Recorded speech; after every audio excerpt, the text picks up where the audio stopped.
What's up, guys? Welcome to Flagrant. I'm your fat co-host, Akash Singh. And we are here with CIA agent, former and probably present, author of the book Shadow Cell, one of my favorite guests ever, even though he still works for the agency, Andrew Bustamante, guys. Give it up for him. Thank you for coming through, man. Thank you for coming through. I'm sorry you got fat. That's new. That's new since the last time we were saying this off pod. I have been fatter on this podcast. I must have just hidden it better. I'm not saying I'm not fat now. I am. But I'm less fat, slightly. So the comments didn't bother me as much. But if you look at the episode with Ralph Barbosa, every comment is about how fat I am, and they're so funny. Yeah. Are they making comments about how fit you are? It's almost like you're... Just how black he is. Like They've talked about that a lot. It's like a weight transfer. I gave him a fat transfer.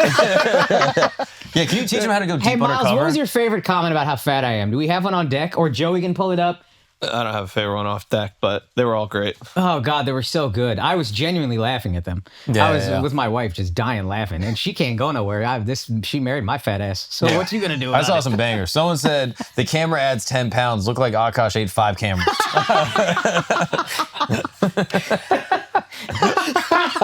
Unfortunately, that's a heater. Oh, so good, dude. That was just so a Mark good. joke right there. No one wrote that. Oh, my God, it's so good, That's dude. a banger. One too many non-bread. Akash been eating good.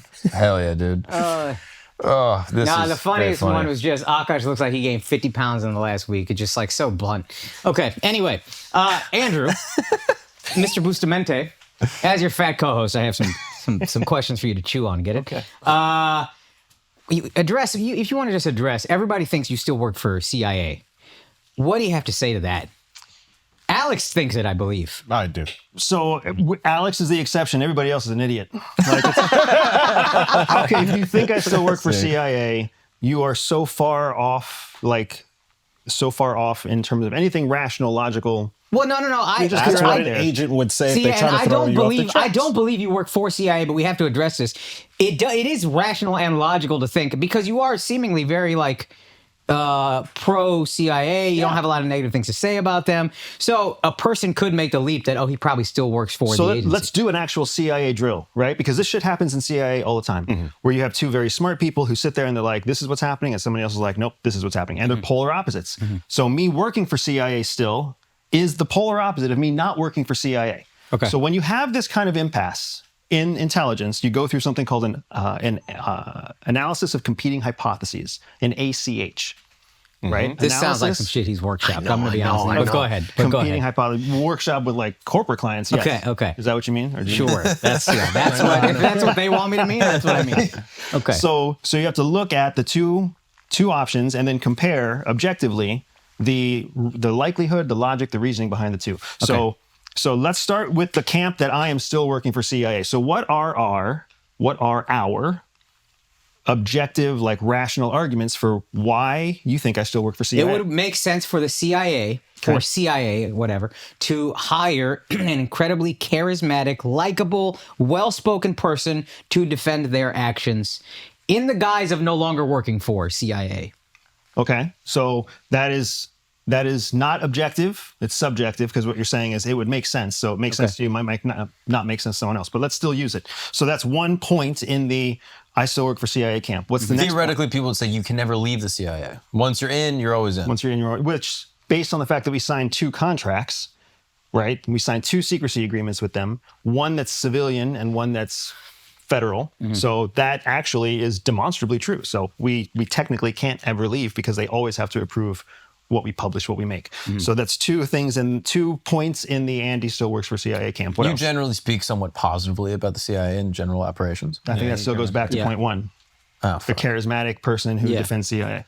Yeah. What else? They want someone in the industry rubbing shoulders and buddy-buddy with all the celebrities and people that you're around. The Epstein argument right there. Bang. That is actually who I was thinking of, and I got uncomfortable sitting next to you. But a very valid and strategic argument. The last time I was here, you were the one that made all the really good spy strategic observations. So I love that you're still doing it, Alex. He wanted to work for CIA or FBI. Was it CIA? Yeah. He wanted to work for CIA, and then he now I started see working for why. us, and his whole life went downhill. But your bank account went up. You're like, guarantee. It's okay. It's all right. So that's three points in that camp. Anything else?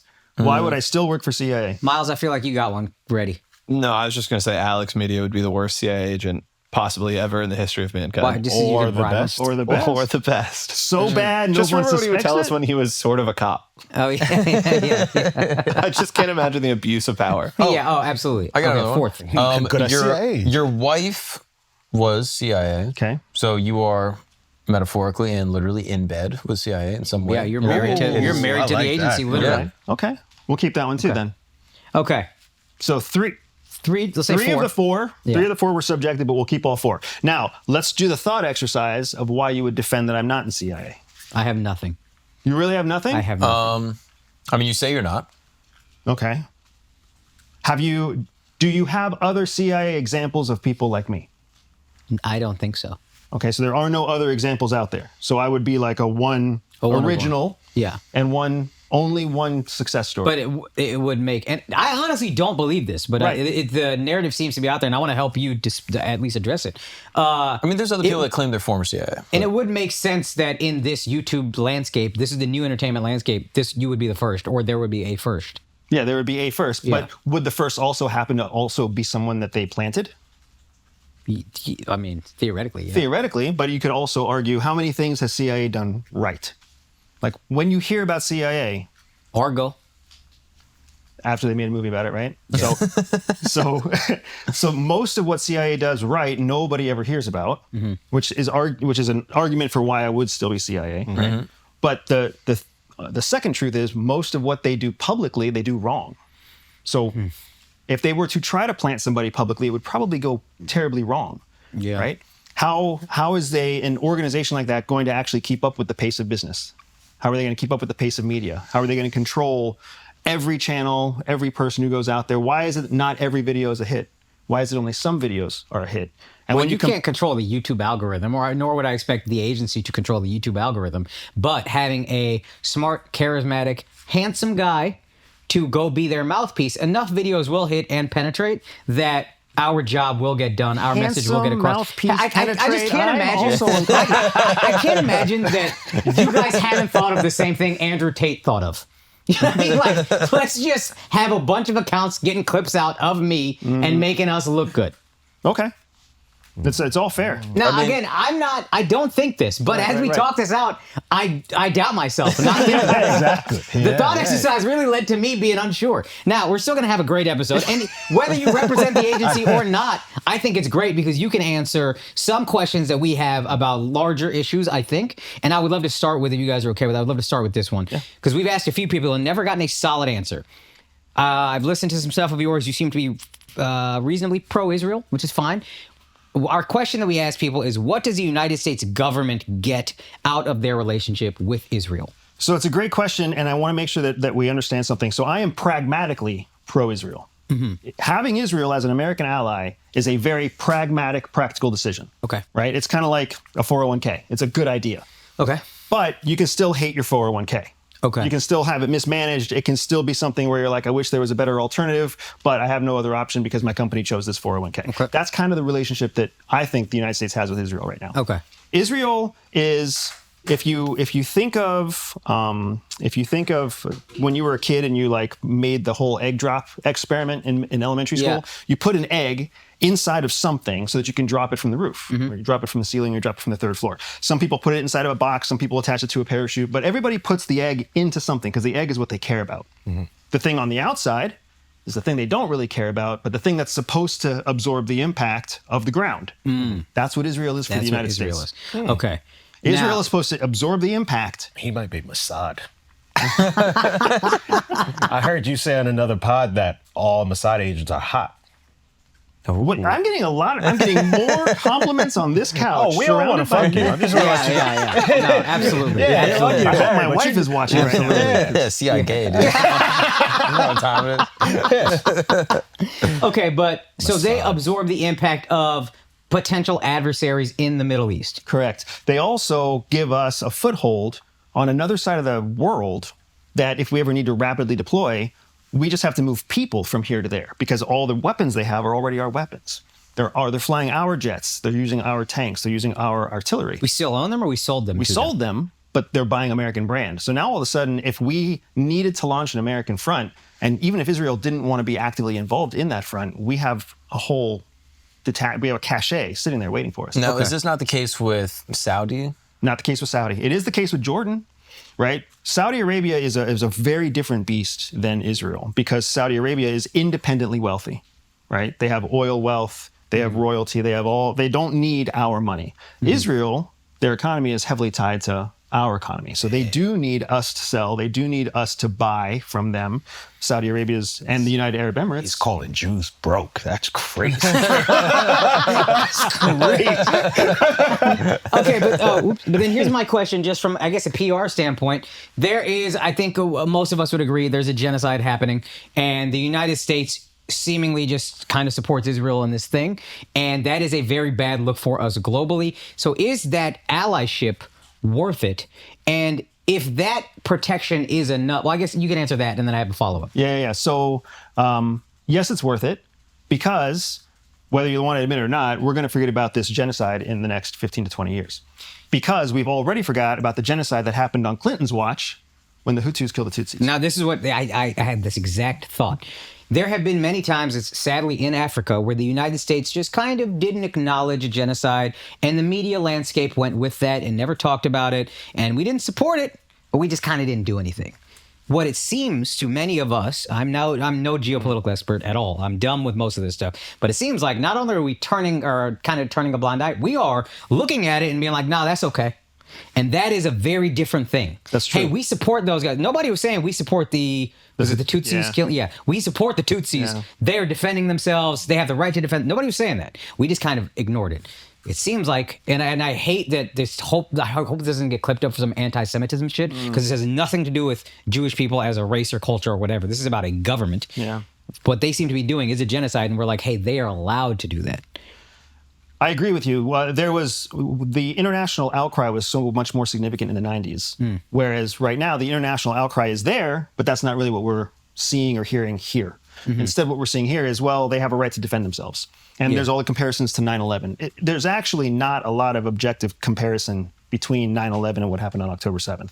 They're very, very different settings, right? But we're still drawing all these comparisons as if we are making the argument that the mass killing of non-participant, aggressors in Gaza, Palestinian women, children, and civilians, non-extremists, as if that's okay. Yeah, and I think to that end, I don't know that we're going to forget about this in 15, 20 years. I think there will be a stain that didn't necessarily exist with Hutus and Tutsis, and I think it happened in Sudan as well. I read a book that I already forgot what it was called, the book, but it's about a genocide. So that's happened. But this, I think, will leave a longer stain. Do you not feel that way? The reason I don't feel that way is because, first of all, most Americans don't understand what a Palestinian is. And It's someone getting killed in Palestine.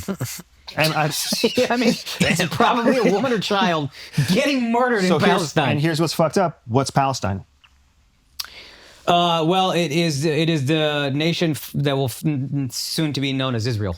But it's like Prince, but it doesn't the other exist, way. right? And that's one of the things that makes it so hard for people to conceptualize. There is no technical Palestine. Okay. There's Israel, and then there's other areas of Israel that are called other things, Gaza, West Bank. There's no Palestine, right? Even the United States, who has kind of quietly advocated for a two-state solution, there is an Israel. And there for sure is terrorism. We all know terrorism very well. Every American knows terrorism very well. So we understand terrorism, but we don't understand the difference between Hezbollah, Hamas. We don't understand. I don't. Yeah, we don't understand what the IRGC is in Iran, and what's the relationship between Iran? Like, what's a proxy? Yeah. And then why are there even missiles coming from Yemen? People don't understand it. Yeah. And when people don't understand it, it makes it really easy to forget and favor something else that you do understand. So the United States is kind of making a calculated decision, and I'm not even necessarily judging this. This is kind of like a decision I have the luxury of not making. I got to look out for my 330 or whatever million constituents, and if it is, tens, 20s, hundreds of thousands of people over there dying, those aren't my constituents. I don't have to worry about that if it benefits my... Is that kind of the ugly truth of what you're saying? Yeah, there's two ugly truths. One is I have to feed my constituency, and my constituency doesn't care to a point where it's affecting the economy or my re-election campaign, right? That's part of it. But then the other part of it is objectively speaking, if you measure what Israel's actions have been, it's all good for us. They have crippled Hezbollah, crippled Hamas. The Houthis are weak. Iran has been their enrichment program has been damaged significantly. Their ability to leverage proxy conflict, not just against Israel, but anywhere else in the world, has been significantly reduced. I mean, Netanyahu's decisions, his actions, as sad as they are, and as many tens of thousands of innocent Palestinians that you can count, he's essentially taken 3 major adversaries to the United States and he's knocked them all back 10 to 15 years. So 10 to 15 years of increased security for 330 million cost the price of 50,000 Palestinians, and how many Americans are going to take action on that? That's the ugly truth. Could you also say that the conflict has exacerbated a potential hot war between the United States directly and Iran? Thank God you had a good point, because he fucking checked me hard with that. Jesus Christ. I'm one move away from checkmate. It's unbelievable what a corner I'm in. Okay, go ahead. So I think what yes and no. We were never that close to a hot war with Iran. Iran doesn't really care that much about us. They care much more about what's happening in the Middle East. And we don't really care that much about Iran because Iran doesn't have much sphere of influence that impacts us. When Donald Trump flew stealth bombers into Iran to bomb their nuclear enrichment facility, I think he knew very well there was not going to be significant retribution coming back from Iran. If anything, there would be what happened, some sort of response that allows us to test our weapon systems in full view of everybody and look really strong again, right? Did he do real damage with that attack? Because we've heard mixed things. It's mixed things, and this is part of what's the biggest challenge in the Trump administration, is that even the intelligence, like the DNI, the Director of National Intelligence, and all the agencies that feed up to the DNI, we don't know if they're independent or if they're being directed as to what they can or can't report to the president, right? Because DIA came back and said, hey, our damage analysis is insignificant. And the DNI came out and said, we knocked them back to the Stone Age. And so it's inconsistent. Are the facts coming up so we can find them, or are the facts being dictated, is the truth being dictated down? Which of those entities has the greater chance of being propagandized by a president that wants to get a third term? So the DNI, because the DNI is the newest of all positions. Didn't exist before 2003. Oh, okay. And the DNI said that we didn't do much damage, correct? Correct. And then the DNI came back later on. I was like, no. Oh, okay. We really did. That's Tulsi Gabbard. Okay. Got it. Okay, here's actually one question I did want to ask you about Israel and the allyship and all the good that it does. If that is true, why do we still hear so much about an AIPAC presence as a lobby? Why does AIPAC still exist? Why does Israel need AIPAC to do all of these things? From what I understand as a guy who's not super political, they have a large influence on the government. But if we're already getting so much out of Israel, why do we need that lobbyist? So, I mean, why do they need you're definitely out of my depth on this one.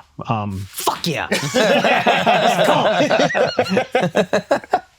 Because when it comes to a lot of the political lobbies and what's involved in them and how they work, that's not foreign intelligence. Yeah, I can understand that. That's but like domestic. I guess my question, as you're talking it all out, I'm thinking it in my mind. I'm like, okay, that all makes sense.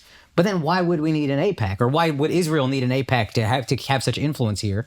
And, Bernie Sanders has said, like, you go against them, they'll get you out of office. Yeah. Why do they need that if they offer so much value? Yeah, our elected politicians, they need a vacation to, Israel. I mean, you know what? I guess I can understand that to a degree, but if they offer so much good, it feels like they wouldn't need such a strong... Like, I'm trying to think, England is an ally of ours, as far as I know, that we have a great relationship with. There's no English lobby.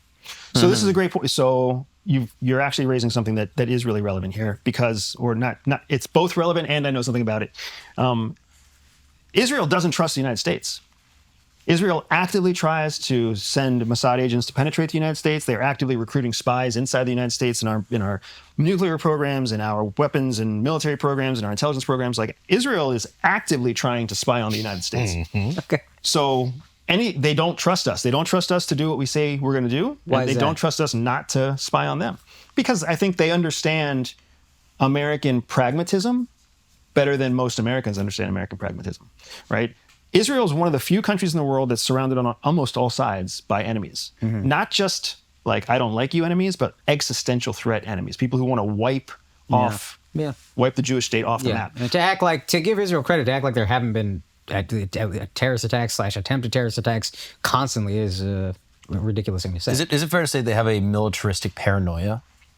I would venture away from paranoia because it's demonstrable. But when it comes to dealing with the United States as far as intelligence, Yeah, that would seem like paranoia. like is there demonstrable evidence the United States is withholding information from the Israeli government or Mossad? So the United States has a full transparency agreement with 4 other countries. That's what makes what's known as the Five Eyes. So Canada, the United Kingdom, New Zealand, Australia, and the United States. Are they called the Five Eyes because CIA, MI6, the I in the intelligence I agency? actually don't know. And it's funny when you look at it written out, it's the word I, EYE. Oh, So okay. I don't really Got know it. where it came from. Got But it. those are the only 5 countries that really agree to full transparency. And even then, that full transparency has policy rigor around it. Israel's not part of that. So they already know that they're not part of an agreement that says we're going to share everything. So then they have to wonder, like, what are you going to share? What aren't you going to share? And when it comes to Israel, the thing they're the most interested about is not what is the United States collecting about Israel. It's what is the United States collecting about a threat to Israel that they're not telling Israel. So what did the United States collect about Hezbollah that they're not telling Israel? What did the United States collect about Iran that they're not telling Israel? And they want to shore up that gap. And that's why they're so paranoid and they'll still have a lack of trust for us.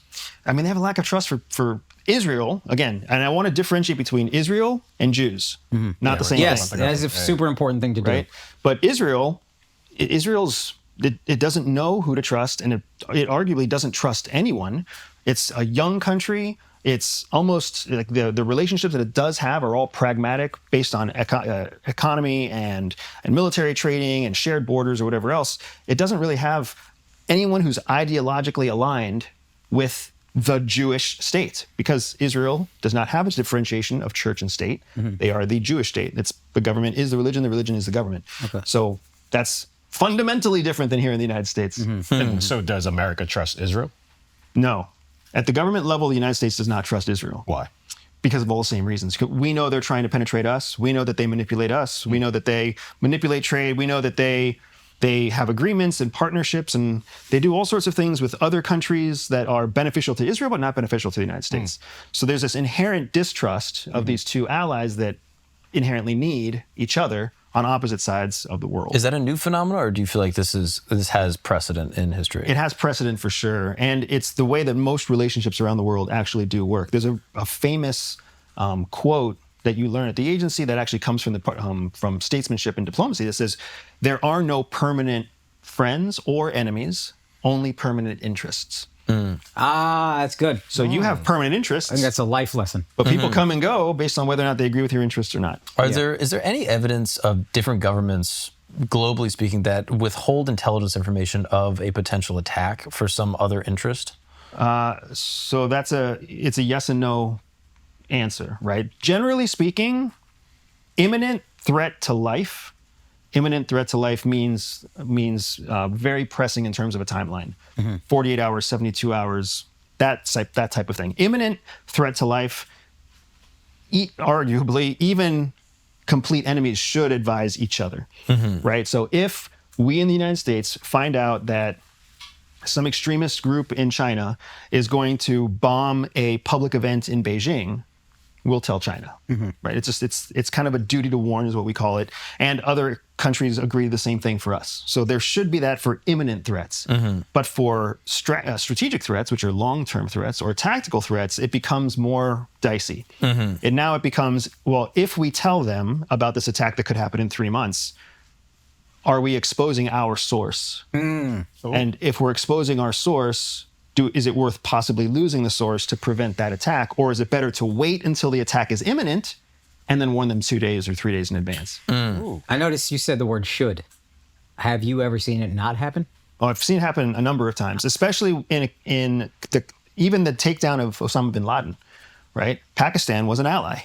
We crossed Pakistani borders illegally to take out Osama bin Laden. We didn't warn the Pakistanis that there was going to be a violent attack on their country until right before we crossed the border, right? Now, we're getting into conspiracy territory, okay? You can punt on this if you want. But there is a theory that Mossad had some forewarning of the September 11th attacks. and that they were in some way maybe knew about it and then didn't inform the United States. And I've seen it like pop up on Twitter a lot. That is the kindest conspiracy theory I've heard For real. about anything Israeli adjacent. It's like a Mormon conspiracy theory. We heard about dancing Israelis over in Jersey, so celebrating after this. People call it different things. But I'm curious, have you heard of this theory, and do you think there's any validity to it? I think there's actually probability to it. And I say that because even in the United States, CIA and FBI both had information about the September 11th attacks before they happened. Now, whether or not Israel nefariously held that information back is a different story. Was it there and they just didn't see it? Was it there and they didn't validate it? Was it there and they communicated to the United States and said, hey, we're getting some strange warnings. Do you have anything about a pending attack in your country? Right? And the United States, they did, but it was on the cutting room floor and nobody was talking about it. So they may have very well come back and been like, nope, you know what you're talking about. Wasn't there a huge lack of communication pre 9/11 between CIA and FBI and other information agencies, and then post, they've sort of opened that up better? Yeah, so that's exactly getting back to what the DNI is and why the DNI exists. Prior to 9/11, the United States was basically a bunch of intelligence community members who coordinated when they wanted to. And they all spoke different languages, right? You speak military, you speak intel, you speak signals intelligence, or the people who listen in on phone calls, right? Well, when you write a report, you use different terminology when you write a report. And when you have an asset, you didn't coordinate your asset with him. So it might be the same asset for all we know, only yours is 24612 and yours is codenamed, you know, hard nipples, whatever. Falcon. Yeah. But nobody was talking to each other in the same language. So when the 9/11 commission happened, and in 2003, when Senate came in and said, we're changing, when really all of Congress came in and said, we're changing how we do intelligence business, we're appointing a DNI, a director of national intelligence, who's going to standardize and uniform and make everything more uniform. Are we less effective in a sense because of this? I would say we're more effective. Okay. We're more effective, but we're also fatter. Yeah. Yeah. I get it. I get it. Yeah, I get it. But we're fatter and we're more expensive. Okay. Right? It used to be that people could run kind of lean, be experimental. Wouldn't know You always anything about had that. you always had plausible deniability. Now, like how does the DNI have plausible deniability? Yeah. All right, guys, we got to do some tour dates. September 11th. What a great day through the 13th. Dania Beach Improv, September 25th through 27th. I really wish Danny had thought that through, giving me September 11th, but it's there. Yeah. Hey, come to the show. It's going to be explosive. September 25th through 27th, I'm at Hilarities in Cleveland. October 5th, I'm in Dubai. I don't know if there's even any tickets left. Go find out. October 16th through 18th, I'm in East Providence, Rhode Island. October 23rd through 25th, I'm in San Jose. All those dates and more at akashsing.com. We also got a huge announcement coming. And imminent announcement. This is coming right now. I remember I told y'all I invested in a chai shop like a year and a half ago. They opened a second location. We're expanding. We're coming to Manhattan, West Village, 20 Christopher Street. It's called Fonte's. They're still going to have the masala chai. They got some banging ass Indian sandwiches. We're growing, baby. All good things. Amazing. 20 Christopher Street, Fonte's. Love y'all. Let's go. Quick announcement. By the way, so many people have come up to me after the show has been like, hey, dude, is there any way I can just get a photo? I don't want to suck your dick. Oh, I thought, okay, I can stop making the announcement. I thought they were going to ask to suck your dick. I was like, yo, that I can stop making the announcement if you want. I just thought, No, it's great. And I think it kind of gets the people going, but there's It just does get the people going, There's I so think. many people that have come up to me and just been like, hey, man, is there any way we could just do a photo and not do the thing Akash said? Like devout, like Can Muslims. I be honest? No. No. Muslim dudes with their girls being like, hey. You got it. That's, if the girl, that's haram. You sucking his dick, hello. I don't think that's true. But Nashville, Tennessee, Denver, Colorado, Hoboken, New Jersey, Philadelphia, Pennsylvania, Fort Wayne, Indiana, Detroit, Michigan. I will be at all these places. What are you doing in Philly? I think Helium. Love that club. Yeah, I think it's a one-nighter. Hell off yeah. night. Yeah, I'll have my mom come and wait. God. No, but you need to see, hey, tell her to wear open-toed shoes. Yeah. All due So, respect. Hey, okay. All due respect, I All want to right. be comfortable. Come on through and do tricks on them one time. I'll see you guys at the show. Peace. You made a comment in a different podcast where you said that Mossad operates today like the CIA operated in the late 50s, 60s. Yeah, so the reference there is that CIA prior to 9/11, CIA in the 60s and 70s, did not suffer significant oversight. Okay. They had a small group of people that could take very high risk operations in order to accomplish whatever priorities the president set in place. That's essentially what the Mossad is now. Argo. Yeah. That's what Mossad is now. Mossad is a small group with almost no oversight that executes in any way that they need to the direction of their We prime keep minister. hearing they're like the most effective, I mean, we meaning idiots like me, the most effective intelligence agency. Is that true? And is that why? Yeah, so Tell us about your colleagues. So I'm going to be particular about language, right? Because effective has different meanings. They Effective, know the most, it seems. so I would argue that they don't. Oh, okay. So first of all, Israel and Mossad is very, very focused on just a handful of priorities, basically threats to the homeland. Okay. Everything outside of that handful of priorities, they don't care about. They're not a global superpower. The United States is a global superpower. We don't have a handful of priorities. We have dozens upon dozens of priorities. We have to know what's happening between two allies in Europe. We have to know what's happening about, rice trade in Southeast Asia. We have to know whether or not there's going to be another coup in Africa. We care about all that shit. So we have to take our budget and our officers and know everything that's happening in the world. And Mossad just has to focus on threats to the homeland. Right. Here's a question. How did they miss October 7th? Bang. So Did they miss October 7th? one of the ways where October 7th is parallel to 9/11 is that in hindsight, what people have collected is that there was reporting, there was information that was communicated up the chain of command that was never acted upon to prevent the attack. But if it's a small group of people, it makes sense in CIA. You have a real thing against the word "the," so I just keep saying CIA. I appreciate it. In CIA, it was a scattered budget. Like you said, there's no real oversight. Mossad is a small group. So, to address some conspiracy theories out there, how do they not communicate with each other within a small group that there's an imminent threat, potentially, to the homeland? So there were three groups that were involved. Three Israeli organizations that were involved in the October 7th incident. Mossad, because Mossad's charged with collecting foreign intelligence that addresses threats against the homeland. So their job is they were the ones that should have known what Hamas was doing, who the Hamas leaders were, what the supplies were, timing, et cetera, right? So that would have been Mossad. But the actual border itself was protected by the Israeli military, not by Mossad.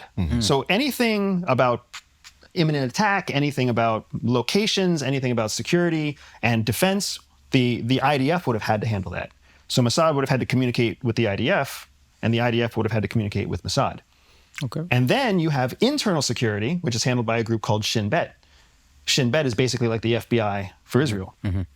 Anything that happens inside the country, not on the border, not outside of the border, anything that happens inside the country should be Shin Bet's purview. Okay. So you've got three organizations that would have had to all communicate almost seamlessly in a short period of time to prevent October. So you don't think there's any real validity to the idea that Netanyahu maybe allowed this to happen so he could stay in power? I think there's always a possibility, but the probability speaks to miscommunication, mishandling, and a poor series of Which events. is, I understand that, is the most logical and probable of all solutions. Okay. Wait, one thing. But things going on in Gaza, since that's technically part of Israel, wouldn't that be Shin Bet's responsibility? And this is why, it's a great question, and this is why things get really mixed up in Israel, because you have all these international players, some of which are trying to protect Palestinians, some of which are trying to protect Israel, all of which are trying to find peace. And then you have these areas that are kind of carved out that are supposed to be like safe havens for the Palestinians, but they're not really safe havens because they're still managed by the Israelis. And then Israeli law shouldn't necessarily apply to Palestinians, but it does because they're on land that the world kind of views as Israel. So it gets really fucking complicated, right? Who does have jurisdiction? Is it the Palestinian Authority? Palestinian Authority is kind of the recognized authority for the Palestinian people. Or is it Hamas? Hamas is the group that was voted into power by the Palestinian people over the Palestinian Authority. Woo, fucking. And then the United States, the world sees Hamas as a terrorist organization. Sort of. 12 countries in the world see Hamas as a terrorist organization. Really? I thought we all kind of saw Hamas as No, terrorists. that's Western Why do the narrative. others not see it as a terrorist Even the organization? EU doesn't see them as as a terrorist group. Okay, is it just because they're liberal cucks, or like what is that?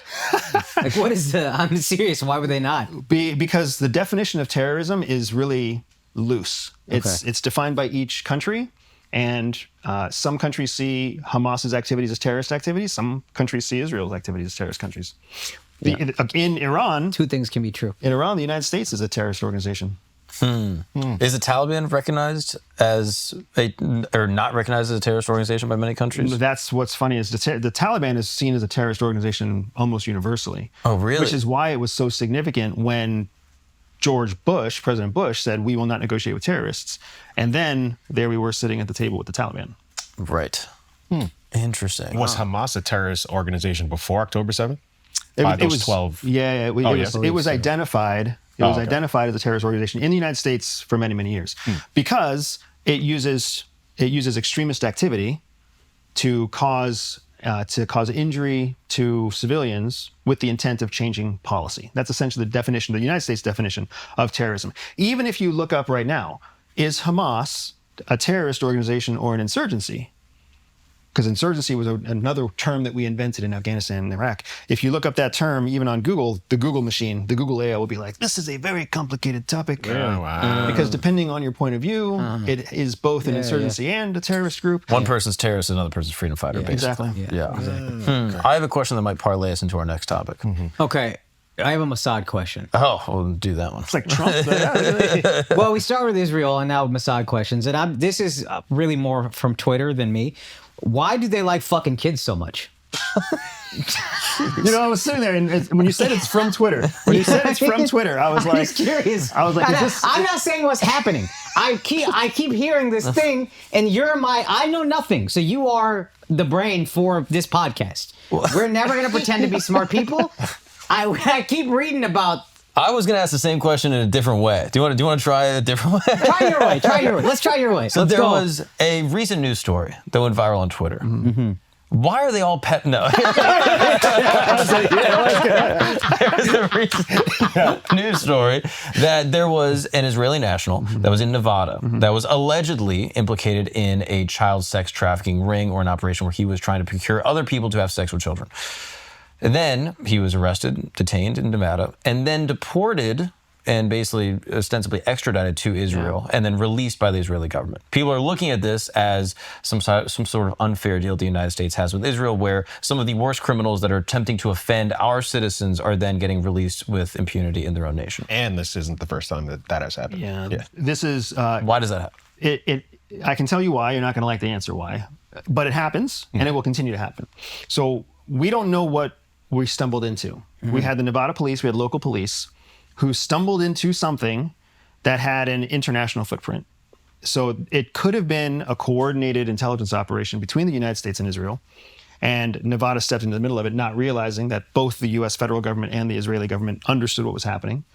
It could have been a situation where nobody in the United States had any idea what was happening, and Israel was just running a unilateral operation, but Israel is such a close ally, and the intel sharing that exists makes it so that we have an agreement where if an American citizen is arrested in Israel, they are immediately extradited to the United States, not held prisoner in Israel. And if an Israeli citizen is arrested in the United States, they're immediately extradited to Israel so that they're not held liable in the United States.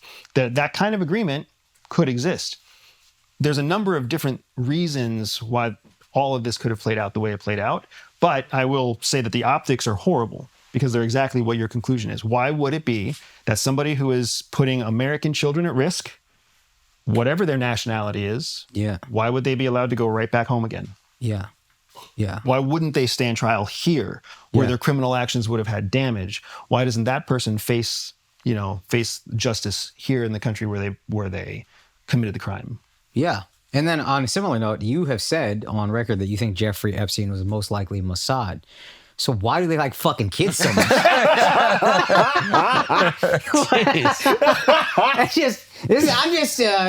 That's Twitter, not me. That's X. Twitter doesn't. Yeah, okay, that one might have been me. But it was based on that, and then you said Mossad. Jeffrey Epstein was most likely Mossad. Yeah. So the Epstein thing is really interesting because I don't spend a lot of time digging into the topics that I didn't care that much about it until the list disappeared. Now, this is crazy. Yeah, so it's funny because I actually had a conversation with another intelligent friend of mine where we who had federal background, and we were talking about what could have happened here. Like, how does this play out the way that it plays out? How does somebody who is accused of such heinous crimes, who's already in custody, and then who was part of a campaign promise, how does it still get covered up? How does it still get redacted from public purview? And the theory that we kind of developed, or the theory that he introduced to me that I think is the most sound theory, is that there's a good chance that Jeffrey Epstein may have been an FBI source. Not a CIA source, not a Mossad source. I mean, he may have been a Mossad source and a million other sources. But if he was an FBI, what's known as an FBI CI, covert informant, if he was an FBI CI, he could have been in a position where he was safe from any charges. Instead, he was reporting to FBI the more egregious criminal activity of all the clients that he was supporting, the people whose bank accounts he was moving and building, the people whose abuses he was building, the foreigners who were coming to his parties. Like, he could have been a pretty incredible source of information, not to CIA, because CIA doesn't work that way, but he could have worked with FBI and been given protection. You see how that sounds like you still work for CIA, right? Where you're like, it's the FBI. You get how he's like, we wouldn't do such a thing. We would, but we can't. But we can't. Okay. We can't, because the CIA can't work with an American citizen without going through the FBI to get there. Okay. It has to do with authorities. Okay. Yeah, we would do all sorts of horrible shit. Okay. That's good. I'm glad you acknowledge it. Guys, we're going to take a break right now to read ad copy, frankly, I haven't read before. Have you ever had a craving for that favorite panini you love so much? All you can think about is that perfectly toasted pressed sandwich. So you think about running out to get it, but have you already read this? Yeah, But it's too cold. Or you're too lazy, and so you deliver instead, and the entire time you're waiting for it, you are envisioning yourself enjoying that melted cheese and warm meat in the comfort of your own home. But I love warm meat in the comfort of my own Now, home. so far, what company do you think this is for? If you had to gun to your head, guess. Panera Bread. Oh, plot twist, it never comes. Much like me when I'm having sex with a woman. Or a woman when she's having sex with me would have been much funnier, but I blame it on the fillings and numbness. Anyway, a client of Morgan & Morgan has recently been awarded nearly $1 million after jurors affirmed that her injuries from slipping on ice outside of a Panera Bread, I got that right, were the company's fault. I'm okay with blaming Panera Bread. That you remember when Panera Bread slept? Y'all should sue for that. That food turned to dog shit. Yeah. Panera Bread sucks dick. We're all on the same page, it's right? hospital Son, there food. was a time when it was fire. You're in a suburb, you go to Panera Bread, Pick two. Yeah. you can pick two, both slapped. It is hospital food, right? And now it is hospital food. I want to find a place where I can eat a cold sandwich. And thanks to Morgan & Morgan, they're out $1 million. Hey, Morgan & Morgan, I would like to sue Panera Bread for sucking dick now.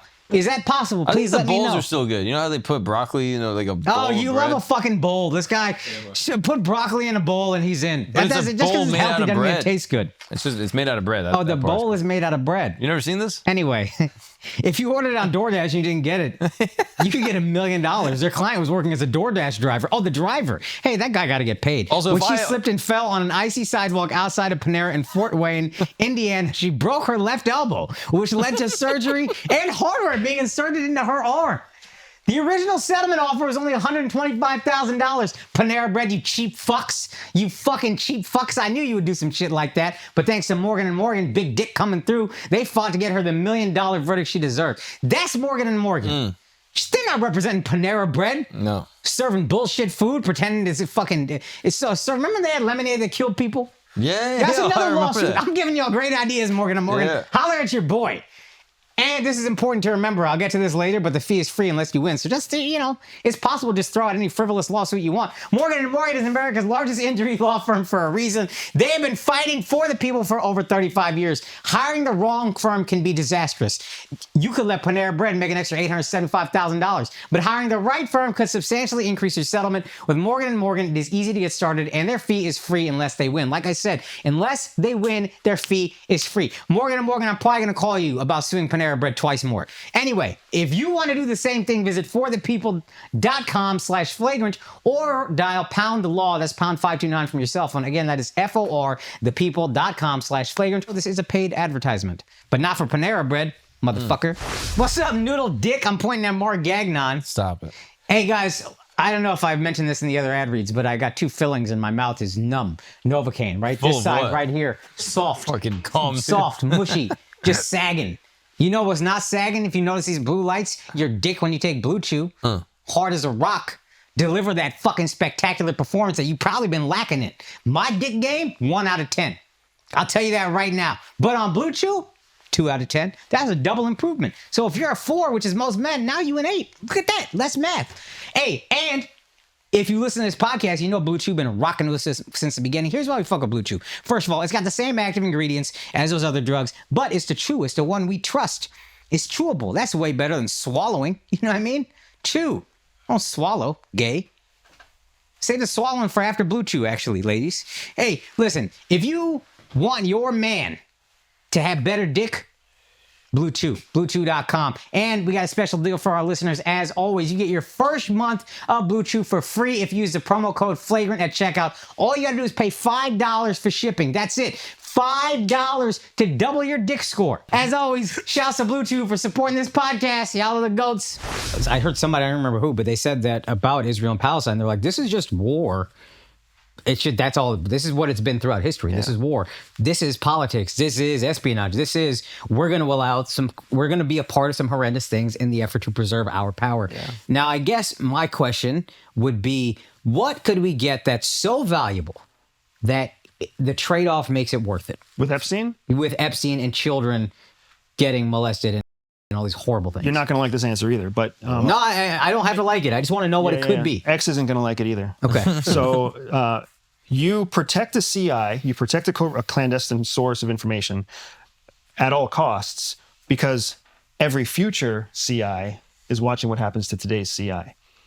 So as somebody as heinous as Epstein, right, accused of everything he's been accused of, if he's just one of, say, 30 massive FBI confidential informants who are out there, if we turn him over to the public, if we break our agreement with him, then everybody else is like, well, fuck, I'm not going to work with FBI.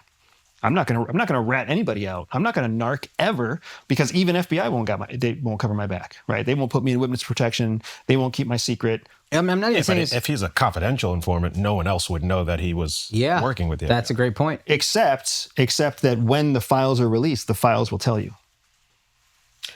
When he gets jammed up. Got it. Okay. I guess. And think about that. If they try to keep those files hidden, this is what I think is happening to JFK. I think JFK had some sort of connection in there that shows that he was in some way working with or colluding with some element of either our government or foreign government. And we just can't carve that part out because every time you release some files, those files say nothing. And then you hold other files back and they're like, what's in those files? So you can never get to the core of exoneration. So you don't think it was just Lee Harvey acting alone with JFK? You think they're... I think we don't... Well, oh yeah. So I don't know. I don't even know that the assassination is what's being hidden in the JFK files. Okay. It could have been something tangential to the assassination, right? And that's the same thing with Jeffrey Epstein. What we're all looking for is some kind of smoking gun that says he was working for Mossad or he was working for CIA. It all could be tangential. It all could be tangential, and the reason that it's classified is a tangential classification, not to protect him in any way. Wait, but what can be worse than protecting child? It's like even if he was helping us out in so many ways, now we know that there are so many victims. Like, shouldn't we go after the people who were also victimizing? And sorry, to add to that point, is there not, I'm not even saying this is a joke, is there not like a carve out in a CI's mind that's like, oh yeah, that guy fucked kids, so that's why he's out? No, because it's so the answer, what's worth it is the future confidential informants that we will get if we never out a confidential informant. That's the benefit. Okay. Not just this year, but next year and 2 years from now and 10 years from now, right? Because if we ever out a confidential informant, then every confidential is going to think twice about ever working with. It is interesting because with this specific crime, it is so heinous that I don't think people can see past it. But like, I think like, Whitey Bulger, like in Boston becomes a CO. Or a CI, and he's working as an informant with the FBI, and they let him do crime. Murder people, sell drugs. These are things we can kind of wrap our mind around. And we kind of let it go, and they're like, oh yeah, well, they were using him to get to all these guys, and they were able to get 100 of them, and they killed, 10 other people. Who cares? Yeah. And we kind of are like, all right, whatever. But with this crime, it's so heinous that we can't see through it. But I think in the mind of, intelligence people, CIA, FBI, they're just like, yeah, people are people, numbers are data, who gives a shit? You guys just did the John Gotti thing. What? You guys all just did like the John Gotti thing where they're interviewing and John Gotti got caught and they're like, what do you think about John Gotti getting caught? And they're like, he did nothing wrong. And then they're like, what about the murders? And the people are just like, what murders? Like they're just like covering. Yeah, and there's a degree, I think in our mind, maybe it's society, maybe it's human nature, especially of children, Is the worst. there's no ability to reconcile that for most of Yeah, us. there's a reason prisoners fuck them up. You know what I mean? Like, Yeah, absolutely. And I think part of a job that I don't envy in someone high up in the agency or FBI or whatever these places are, is like, you can't afford to do that because I got to worry about 330 million people. And I'm not defending what they did. I do understand that is a part of their job and that is a tough thing to do. So there definitely are files. There's definitely stuff that was collected at his place that he was filming. He probably have proof that other people have fucked some kids. Let's say you don't want to expose that he was intelligent, but couldn't they at least use that information to start investigating some of the people that we know fuck some kids and then just try to, hey, get them on a private investigation? You weren't CIs. And yes, they can, and yes, they probably are. But when you start an investigation, you don't go public and say, "We've started this investigation. We're actually looking into so and so right now because of what we It's found." taken them a long time.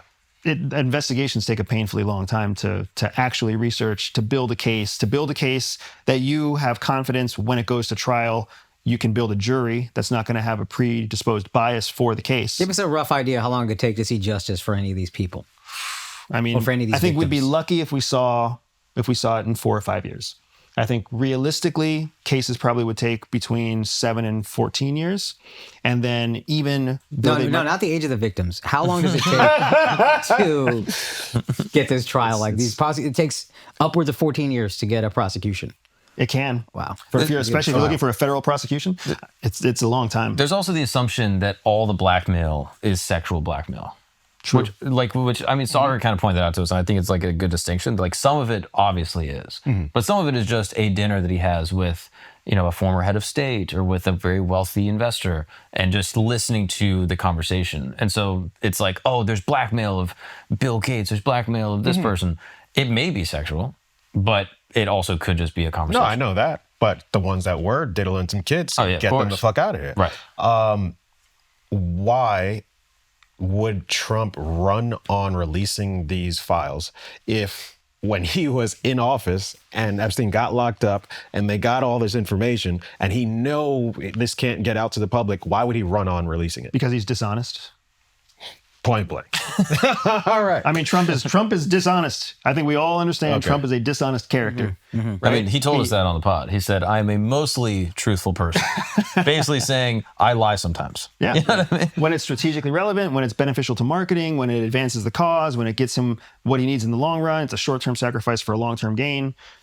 So was it just a huge miscalculation? He thought people would not care after he gets elected? Like if he know he couldn't. Well, he did release, I think he thought, oh yeah, we're going to give him some red meat. We're going to put together all these influencers.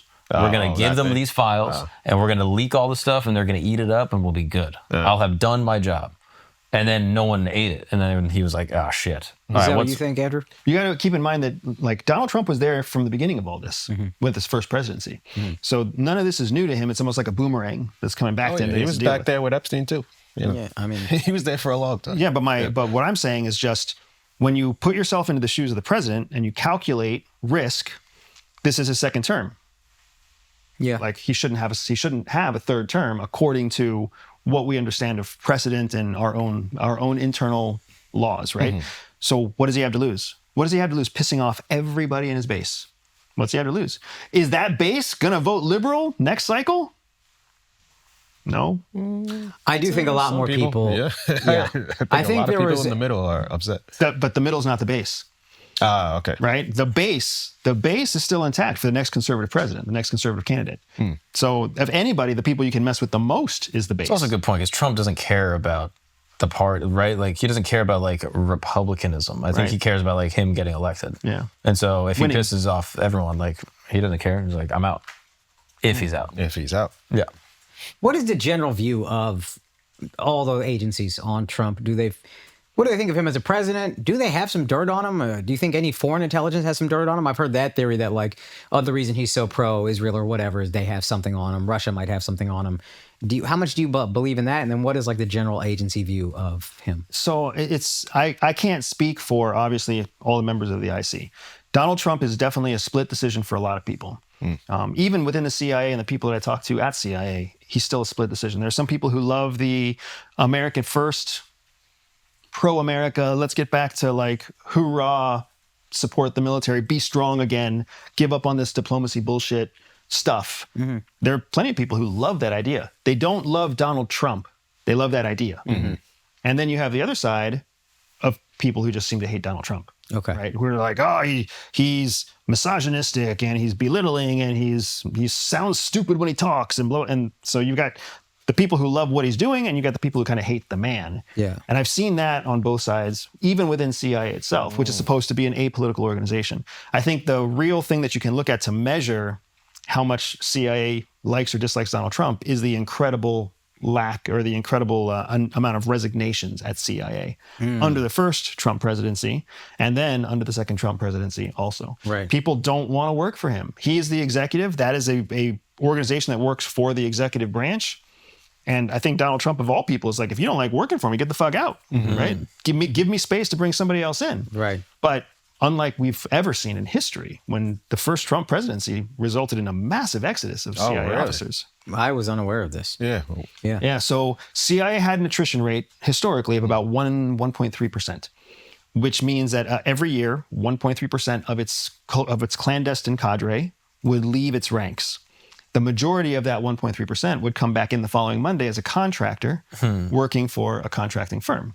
So they didn't really lose anybody. Right? Very, very few people left Never leave CIA. And then what happened is in 2014 was when I left CIA, there were more people willing to leave. There were more people willing to resign, Right. if you like that word better. Yeah. And then in 2016, the floodgates opened. Really? CIA went from losing on average one clandestine officer per month. Yeah. That's what they were losing prior to Donald Trump, to 30 clandestine officers per month in 2016. Wow. They had a huge, and these aren't analysts or finance people or logisticians or fake passport people. These are actual people who collect intelligence. Has that affected the strength of the agency long term? Absolutely. Yeah. Now that is like universally understood across every agency officer I've talked to, current, former, and even still inside. They all think the agency's weak. The agency's weak. The intelligence it collects is weak. The access it has is weak. It's heavily reliant on foreign partners to give the intelligence that it collects. It's struggling. And it's not because of the officers, the men and women at CIA. It's because of the resources and the structure and the administration and the massive swings left and right that we've seen in the executive. Guys, take me out. I'm available. That's true. He will fail his weed test. That's our fault. Yeah, so I guess I'm also thinking just a 30x increase in turnover, you're not going to be able to train up people as fast as you're losing them. Correct. So that would have long-term effects. And then I guess to bring it and to not make it just Trump, when Biden comes in and things seem to go pretty far left, that will be the swing you're talking about. Correct. And then Trump comes back in and they go even further right. Correct.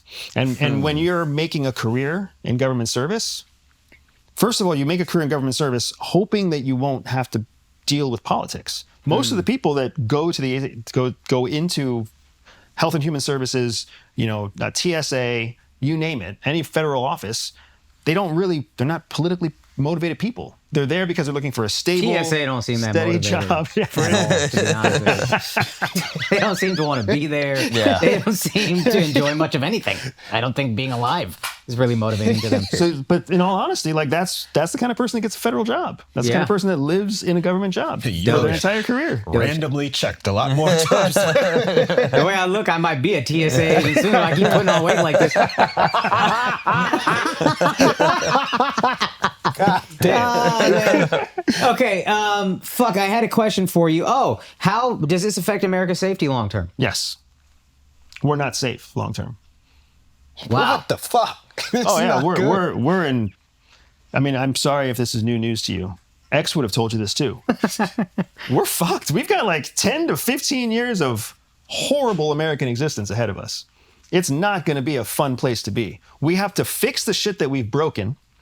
How long has this been breaking? It's been breaking since the Obama administration. Okay. So Barack Obama came in and he was the first truly populist president who abused the executive power system to hijack policy when his party controlled the Congress. He was the first one to do it. I don't think he did it maliciously. I think he was trying to do what he believed was right, that the party also told him, Barack, this is the time to do it. Like, you need to do what's right. So I think there was a lot of pressure, and I think he was still a statesman, and I think he was still, a professional politician. But the precedent that he set was a precedent that made it easier for every following president to abuse it. Oh, gotcha. So the most executive orders ever written up until that period of time, Barack Obama. The most covert action ever executed, meaning the president executed killings abroad with nobody's permission. Barack Obama. Shit. Right? That these were the things that were happening during his administration to build hope for the future of America. To what end? What do you have an idea, or can you talk about what they were trying to get done? What were the Democratic interests at the time? Well, I mean, politically, there's definitely smarter people to talk about it. But when it came to national security, what Barack Obama was trying to do is he was trying to combat the terrorist threat, the long-lasting terrorist threat, which is a transnational threat that's based in ideology that is really centered on an abuse of information. So if you can kill enough queen bees, then the hive is useless. So that's what he was trying to do. Is he was trying to knock out major players, just like Netanyahu was doing in Israel, right? He's trying to knock out these major players and then hopefully have all of Al-Qaeda kind of collapse in and of itself. Especially because we had been in a war for a decade already that was not necessarily a popular war. And I understand the idea. On its face, it makes a lot of sense. And then domestically, he was trying to build up a policy that was so powerful that the next incumbent president couldn't unravel it, right, with Obamacare. Right. In the effort to do what was well-intentioned, the result was Donald Trump could come in and be like, hey, guys, I'm going to sign a bunch of executive orders. I'm going to use my right as the executive to control CIA and do whatever I want to do. I'm going to play brinksmanship over here. I'm going to do things my way now. And it's okay because the president before me did the same thing. And then Biden came in and was like, well, now I'm going to sign as many executive orders as I want to sign. And I want to use the CIA for whatever I want to use the CIA for it. So it's like... How much do you think 9/11 and the search for Osama influenced Obama's desire to just sort of non-congressionally attack and try to hunt people down? I think the first actually led to the second. So I think he had so much success eradicating leaders along the way that when Osama bin Laden was identified and the location was known, he was like, let's do this. We're going to piss a bunch of people off, but it's the right thing to do. Yeah. And Who for did it America, piss off? the Pakistanis. It pissed off the Pakistanis. It pissed off almost every American ally. Maybe my Indian is showing, but if you're harboring the guy, you're our ally, you're harboring the guy who had the greatest terrorist attack on our soil ever. What fucking right do you have to be mad that we killed this guy? Why would you say that the Pakistani authorities would change their rights at all, depending on what America thinks? Would change their rights at all? Yeah, why would they change their perspective at all based on what America thinks? Well, you were harboring known terrorists. To America, not to Pakistan. What do they care? He's not killing Pakistanis. Yeah, but he also wasn't a Pakistani citizen. He was a Saudi Arabian citizen. So Is he he's not bringing- one of yours. Yeah, and if they're one of our allies, wouldn't you be like, hey, Yeah. Are they really one of our allies? Because they're going to ask the same thing. Is America really our ally, or is America India's ally? America at the time, I think, was Pakistan's ally, but It was, I'm it also was. basing that on you saying they were allies. They are. So the Israeli-Pakistan-America thing is completely tits up. Who's friends with who? Like, Pakistan and India are not friends. No. But America is somehow allies with both. Right? Mm-hmm. The United States gives weapons to both. It gives aid to both. It gives training to both. Pakistan actually uses terrorist tactics in its fight against India. Yeah, believe me, I hear a lot about it. But we still support Pakistan. Do we identify them as a terrorist organization? oh, shit. See what I'm saying? It's fucked up, man. The Yeah. way the world actually works, not the way that like you see on Reading Rainbow or whatever the fuck you watch on TV, like when you watch your YouTube at night. The way you think the world works is not the way it actually works. It works in a far more carnal, practical way. Do you ever watch a spy movie, and be like, that's an accurate description? What's the most accurate spy movie / TV show you've ever seen? The Americans is the most accurate. And even then you have to kind of focus it into probably the first 4 episodes of the first season. After that, it's all whiz bang. And what was that show on Showtime? I think. Slow Horses is one that I... Homeland? Oh, Homeland. Slow Horses on Apple TV. No? No, like Homeland is off. Slow Horses, the concept is sound. There really are offices. We call it the Office of Broken Toys at CIA, where you send your alcoholics and you send your burnouts and you send your serial adulterers and you send your people who discovered that cocaine could help them write better reports. Like you can't send them back on the street. Yeah. And you can't send them out in the field, and you can't fire them because then you've got this bucket of secrets that's tied up in this person who's... So you give them a job. I could be the top agent in one of those offices. I'm a slow horse, baby. Put me in charge of them. The most broken toy. Guys, you know you need protein, but you can't just shove chicken breasts up your fucking ass every meal. It's exhausting. You're chewing it, you're breaking down fibers. It's tiring. But you know what you can do? It's an easy, quick fix, protein powder. And the most trusted, tested protein powder on the market is made by Transparent Labs. Their whey protein isolate is raised humanely. These cattle are grass-fed, raised humanely, unlike those other guys, and without the use of growth hormones, hormonal agents, and they contain no artificial sweeteners, food dyes, or fillers. Tastes fantastic. And every batch of their isolate protein is tested by a third-party lab for purity and potency. Guys, everybody says they got health stuff. You don't know.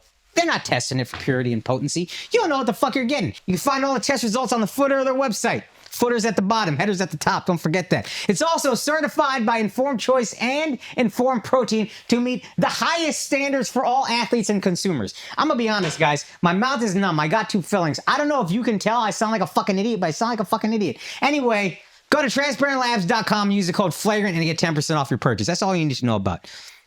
Protein, you need it. Transparent Labs, purest, most tested protein. Go to transparentlabs.com, code Flagrant, and you will get 10% off any purchase. Again, that is transparentlabs.com. Use the code Flagrant, supplement smarter, and make the switch to Transparent Labs. The strategy of going after the queen bees to try to dismantle an organization, does that work?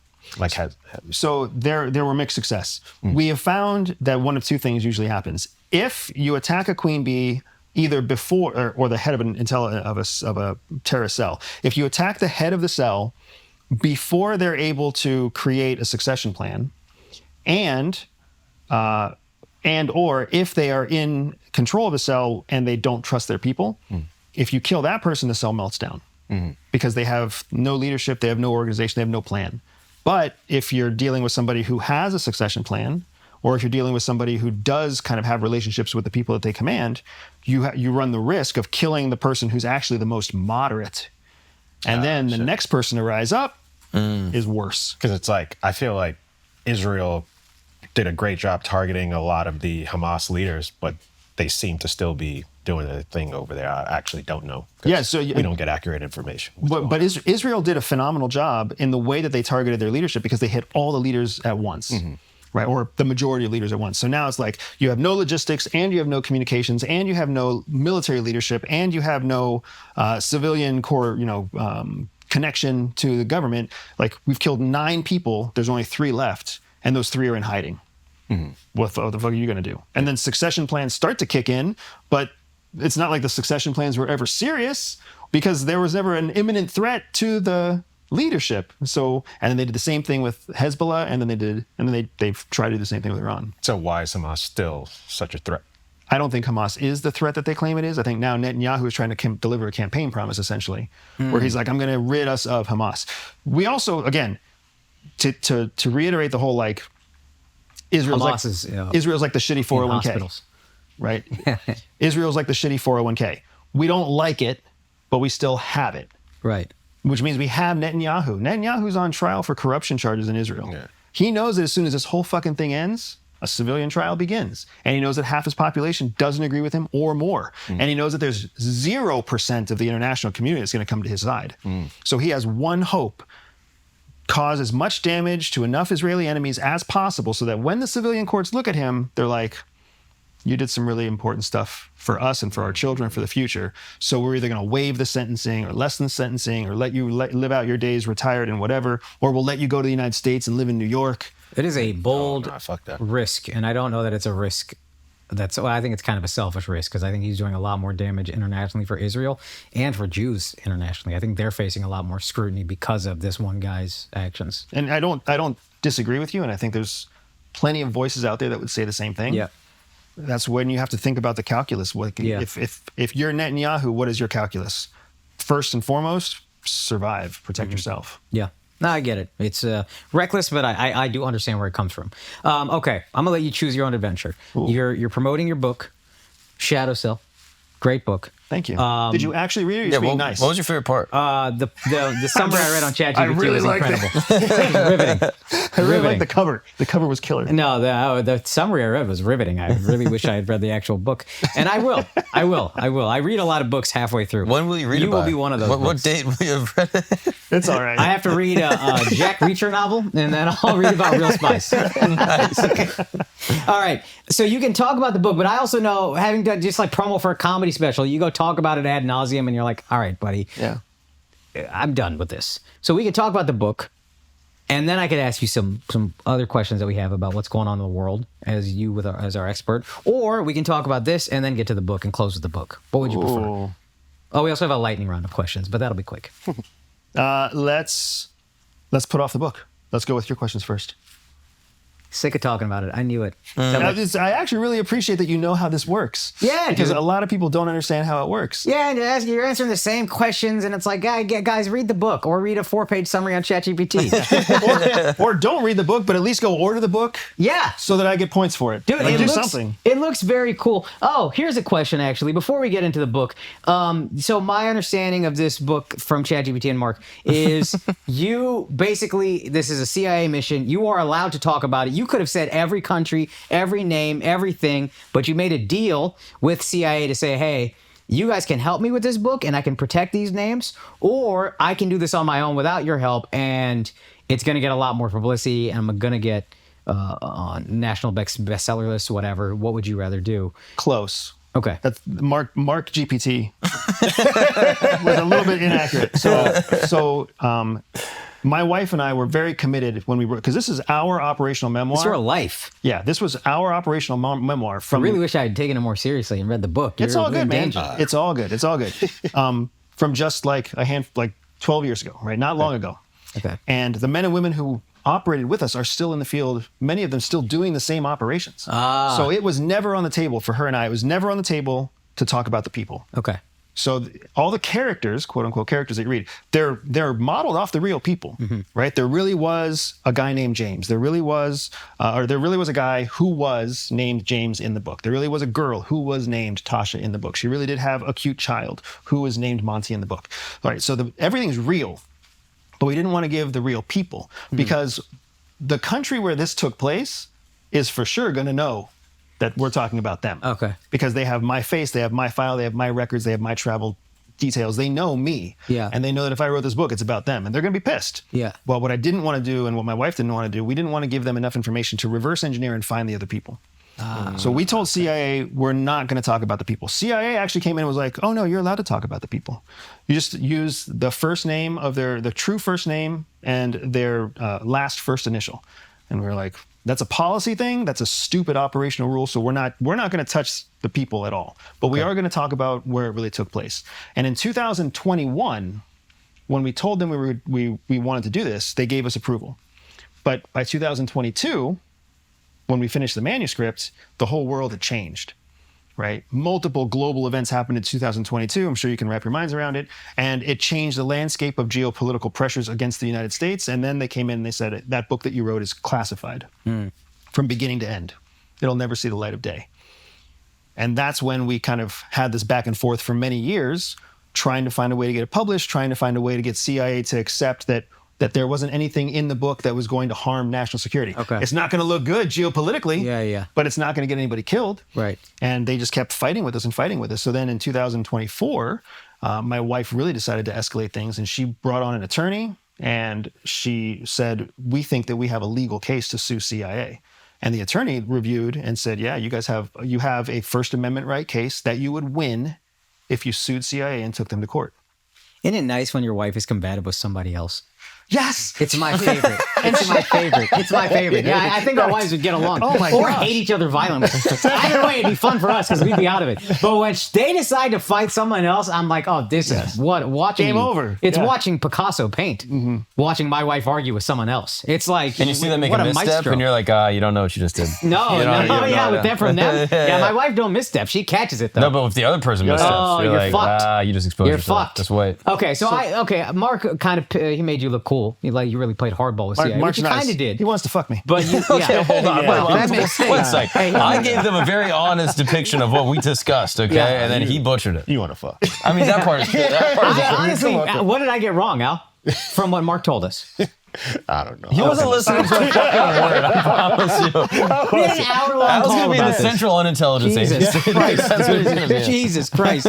Okay, so I'm glad we got that out of the way because then my first thought was you would have made way more money if you didn't work with CIA. Why would you do that? But then you wanted to protect your people in the field, so that makes sense. So guys who think he's still an agent, that's why he did that. Because I was trying to give you that as well, really let you defend yourself. I keep racking up points. My whole ACH exercise did not work out. No, dude. I'm kind of screwed. I thought ACH was how you sent money. To be honest with you. Okay. Wait, you weren't worried about the CIA killing you for your wife going and threatening legal action against them? So no. They've killed a lot more for less. Well, two things. So first, the modern day CIA has a lot of. I would say they can't kill an American citizen, but I'm sure there's always an exception. I don't feel like We used to be a country, bro. What happened, right? This is such a shame. I don't think that working on the book was going to meet that criteria. And then two, one of the nice things about being a pro CIA, very public internet figure, is like it would make internet headlines if I suddenly disappeared and people were like, "Did CIA kill Andrew Bustamante?" And then they'd have to answer that at some point. Yeah, no, that makes sense. Yeah, it's almost as public as making a president disappear and covering that up easily, you know? But that was I'm sure they would have been able- 9/11. That was pre 9/11. Oh, all right. It was easier back then. I think he's still in. There's a very nice museum on the first floor that we'll go visit together. Ooh. That's a threat, by the way. I want you to know. I was like, what the fuck is happening right now? No, you're going to go see the first floor real quick. Don't even worry about it. Yeah, we'll He's show shoving you. you out the window, dude. Okay, so Trump and Putin, I don't know, this is probably coming out in a couple weeks, but Trump and Putin just met yesterday, I believe, right? Friday. Trump and Putin and Zelensky, Friday. Okay. Putin and Zelensky, That's Putin and August Zelensky 22nd. hasn't happened yet. That's August 22nd. Oh, that's August 22nd. Yeah. See, I told you I don't know shit. Okay, but in terms of Ukraine and Russia, where does this whole thing go? How does this war ultimately end?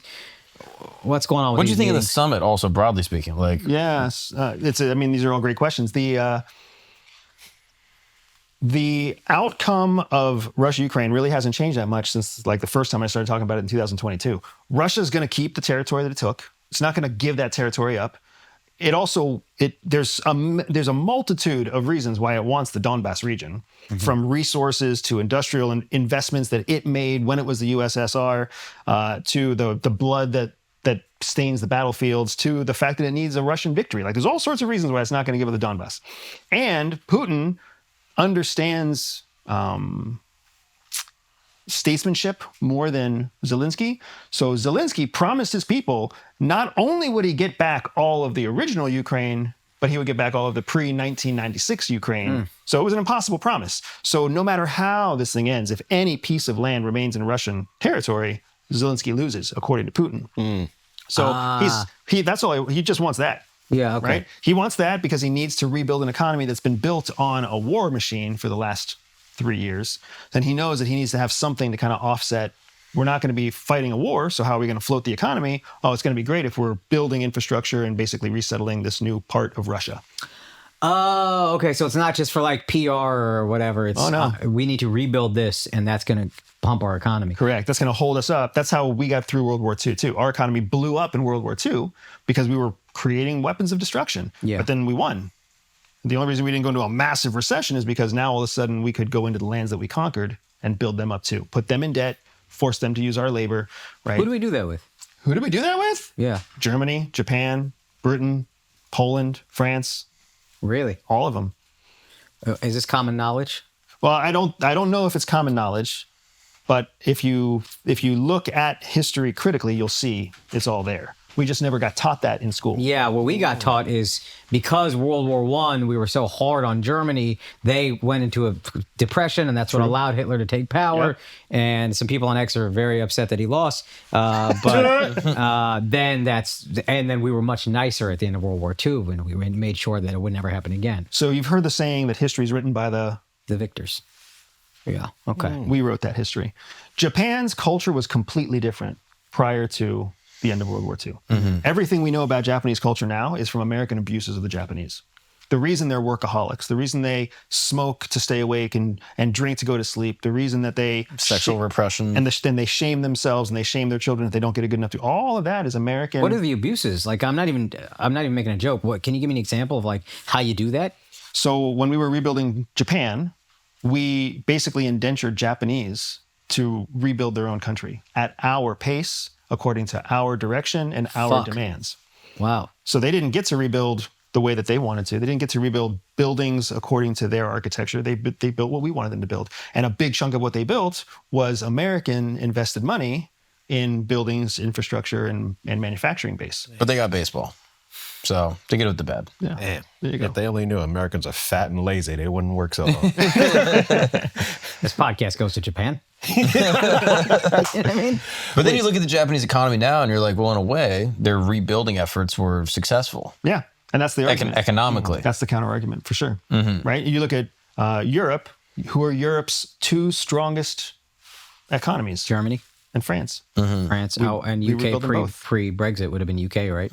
We built all three of those countries on forced debt, on loans, on the outsourcing of American manufacturing, and they became the first markets that we spread to when we started creating new products and financial products and There's even telecommunication products. a version of this kind of story in like Central America with like Nicaragua and like the United States sort of working with different leaders, potential dictators, and deposing them, setting up our government systems, getting them into debt in some capacity, giving them our funding to then support all those issues. So who is the fastest growing economy in the world? I'm sure you guys know this, even if all you do is follow X. Fastest growing economy in the world?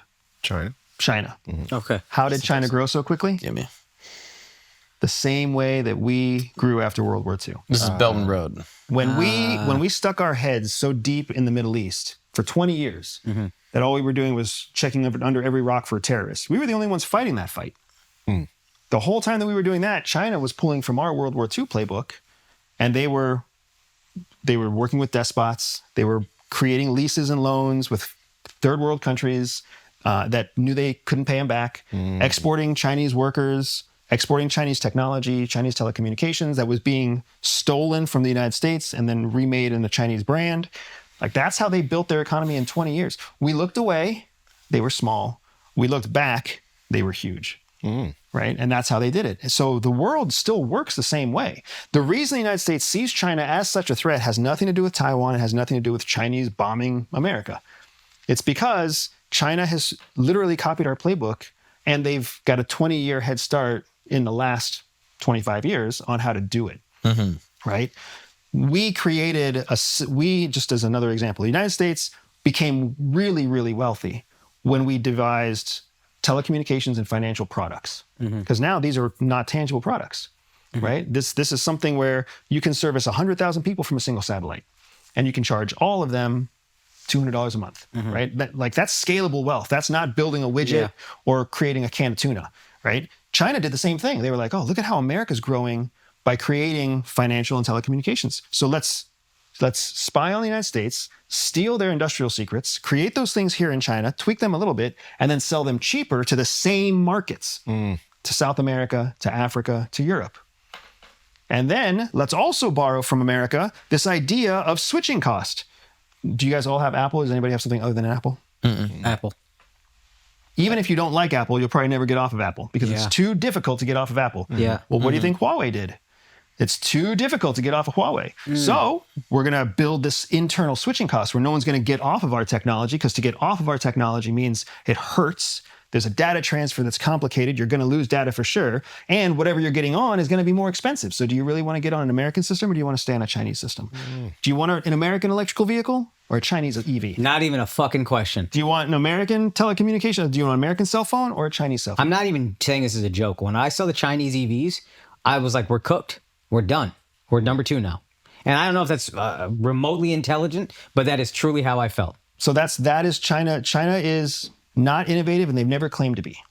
But they steal and they promote and they drive and they play the long game. And that's the problem. That's the problem. And that's why economists continue to predict that China will be at parity or near parity with the United States by 2030. Because you can't fight a war over telecommunications. You can't fight a war over medical devices. You can't invade that country because they stole your code for building a battery for a car. It doesn't work. Is there any chance we can catch up / reestablish our lead? There's always the opportunity. There's always What do a you chance. see?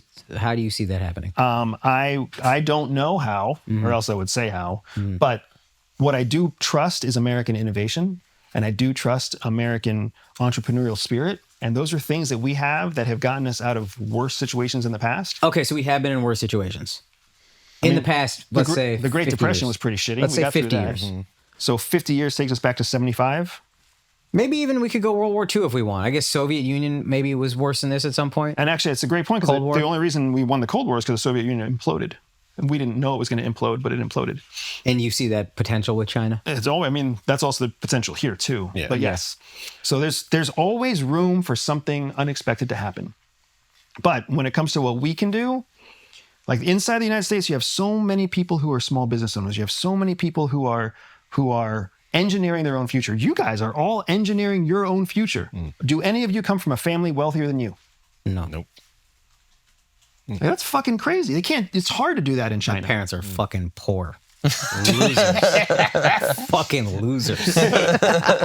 Listen up, you espresso drinking pussies. It's time for you to stop drinking that stupid foreign Italian pinky up espresso. You need good old fashioned American caffeine. And that's where our boys at Black Rifle come in. Meet Black Rifle coffee capsules. They are Nespresso compatible pods. So now, you don't gotta go buy that frou-frou ass Nespresso pod with the gold label that might taste delicious. You just put in that American, untariffed, good old-fashioned Black Rifle coffee capsule. That's all you need. Drink freedom, dude. They are free. It's freedom in a capsule. What are you drinking? Socialism in a capsule? Get the fuck out of my face. Hey, guys, these capsules are tasty and they have purpose. Every pod you pop supports veterans and first responders. Hey, if you don't buy it, you're not patriotic. So just get your caffeine-loving ass over to blackriflecoffee.com/flagrant right now and slap the code FLAGRANT down for 30% off your first order. 30%. That's not nothing.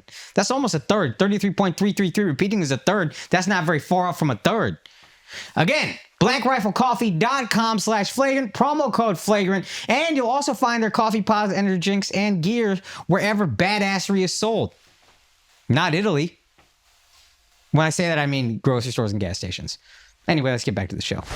Guys, I'm going to tell you something. I'm taking Groons every fucking day. Groons, this is right here, this is everything you need. It supports gut health, energy, immunity, recovery, beauty, cognition, and it tastes delicious. This is important. Groons has launched a limited edition Groony Smith, and it's only available through October. So hurry up and buy this now, because it's not going to be available in November. Also, they got a low sugar or sugar-free option. Grab your limited edition Groony Smith Apple Groons, available only through October, and stock up because they will sell out, and you can get a 52% off if you use the code FLAGRANT. Let's get back to the show. Not to sound like unpatriotic, but why is it such a bad thing if China becomes number one? No, it's a good question. It's not patriotic, but it is a good question. So I see a lot of things, and I'll let you decide whether or not they're good or bad. You have a child. Any other children? No. What language is your child going to learn? English. What other language is she going to learn? Likely Spanish. If Inshallah. China, if China is a superpower by 2030, 5 years from now, guess what your son is going to have to speak? Likely Mandarin. You don't get a choice anymore. Your child has to speak more than one language. That is the biggest complaint about Americans is most of us only know one language. What's wrong with us knowing two? So when one country gets So wealthier, tired of these fucking Europeans bragging about speaking all these stupid languages. when one country gets wealthier, the wealth, it's not like, I know the United States prints money, but generally speaking, wealth is limited. So if one country is getting wealthier, what's happening to the wealthy country? It's getting poorer. Yeah. So that's also part of the parity, Potentially, yeah. right? So now you've got what we experience in our day-to-day life. We don't have to have, not everybody has to have a gun. Not everybody has to have, has to worry about being robbed in a grocery store. Not everybody, everybody can own a car. Like we have all these luxuries that we don't even realize. And those start to go away as another country steals the wealth, earns the wealth that you otherwise would have had, right? Our roads get worse, their roads get better. Our rate of accidents happening on construction sites goes up, theirs goes down, right? That's the kind of thing that comes with wealth. And you have to learn their language too, because if it's 5 or 7 years from now and China's approaching parity with the United States in terms of GDP, your comedy skits are going to happen in Chinese too. I'm not even saying this is a joke again. I think AI will be to the point where we all can understand and speak any language without even learning. And hopefully that's the case, because who might win the AI race? I don't think it's a might. I think it's a who is winning very clearly right now. So that's just kind of, these are the questions that you have to be asking yourself, right? Do you want to save your money in US dollars or in renminbi? Do you think everybody else in the world wants to be using US dollars or renminbi? Because as other people move to renminbi, your US dollars actually get worth less in your pocket every day until you switch to renminbi. And now all of a sudden you're an American with a savings account in a Chinese bank. Everything you're saying that could be happening is happening. That's absolutely happening. Roads are getting worse. Americans are getting poorer. We cannot afford to live as much. China seems to be doing better. Wealthy people are sending their wealth abroad. They don't trust the U.S. market to protect their wealth. They're buying houses abroad. Even Bitcoin is a form of that. Yeah. It might not be a country you're trusting more, but you're not trusting the American dollar as much as you're trusting Bitcoin. And Bitcoin is at an all-time high, and the dollar is lower than I've seen in a while. Yeah. So, yeah, all these things that you're saying, and this, I can be very fatalistic and pessimistic, but they seem to be happening, and it does concern me. And Andrew always said this: America's not going to be a superpower forever. When China takes over, you're going to miss the American superpower. And he was like, I'm not defending everything they've done by any stretch. I just think a Chinese superpower would be far less sympathetic, far more, we need to do things our way, than even whatever we think of America. Which is a thing that, to me, is frightening. Now, I'm curious because, I think there's a fatalistic view where it's like, oh, China's going to become the monopolar, global power, and they're going to destroy America. It seems like the reality would be like, oh, we would just become Spain in the 1700s, or we'd become France in the late 1800s, or we become England. You know what I mean? There would be these empires that take over the entire world that are colonial, and they're able to get resources and riches from everywhere. They have these fierce militaries, and then are no longer imperial. They're no longer the monopolar power. So is it possible that America would just also have that happen in some capacity? Quality of life, people seem happier there in England now than they do theoretically. Yeah, I wouldn't mind a siesta every once in a while. Yeah. So I think the way to answer your question is that I agree that would be what it looks like in the short term, because China moves slowly, right? So we're reaching parity slowly over the course of 30 or 50 years, which is pretty slow if you think about it, right? The United States basically rose to superpower-ness in 7 years. Yeah. China's doing it, taking the 35-year route, right, to get to near parity. After they reach that parity, they're going to tip. It's going to tip, and because the systems and processes that they're using are going to continue to work, and the systems and processes that we don't have to compete with that will continue to not work. Well, then after that parity switches, and after China is in control of government policy, and China is in control of military spending, and China is in control of whatever else, because we are just trying to do whatever they do just to keep up with them. When their intelligence services have utterly penetrated all of ours, now all of a sudden you have to worry about the Chinese government SOE model, the state-owned enterprise model. That's why they don't have entrepreneurism, because as soon as somebody has a good idea, the government steps in, takes it, and then says, you can still make a bunch of money, but it's going to be a government-owned business. They're going to start doing that here in the United States too. They're going to start finding anybody with a good idea, and they're going to come in and be like, we can buy you for 12x what you're worth. And everybody's going to go take that deal, and now they're going to control innovation, and they're not going to have to steal it from us. They're going to have it themselves, and then that parity just gets wider and wider, right? They have the opportunity to unravel the United States because they have spent so much time learning about our flaws, and we sit around defending our flaws. I don't think it has to be fatalistic, but when you look at the probability curve, that's a fat part of the curve, that there's going to be this flow. And if we don't find some way to counterbalance it, it's going to get nasty. So there's still a counterbalance. We could still go to war. We could still do the thing that doesn't make sense because enough people are afraid of China, right? And that is a very real possibility. No, that makes sense. Or isolationist legislation that basically says you can't sell your company to China. Like, would that be something that would just prevent that delta? That's what Trump's trying to do with some of his policy now, with the tariffs and with trying to bring manufacturing back on shore. It's not going to work because we're not built for it. We're not. It might be great to say we're not going to do business with these Chinese firms that need our chips, but then who's going to buy the chips? It just doesn't. Well, the tariffs are one thing, but to just say like, oh, if you're trying to sell your company, you cannot sell it to China specifically. China's going to go through a cutout. That's right. That's what they did. They basically own the Panama Canal by going through cutouts and having shell companies that are owned by the Bahamas. That was my first thought. Yeah, I guess why are we the only superpower that is worried about China? We're the only superpower. Well, why doesn't Russia care that like China is just like blowing by them? Because the whole world hates us. Yeah, they have a line. Everybody in the world hates the United States. Okay. Even the people who claim to love us hate us, right? Because but we're convenient. We're a convenient benefactor. We're a convenient market for selling goods. We're a convenient source of protection so that you don't have to spend money on your military because the United States is spending money on their military. Like, we're a convenient solution to a lot of countries, but they don't like our ideology. They don't like that we're all fat. They don't like. Just a headshot. I don't know. It's like what they did at JFK.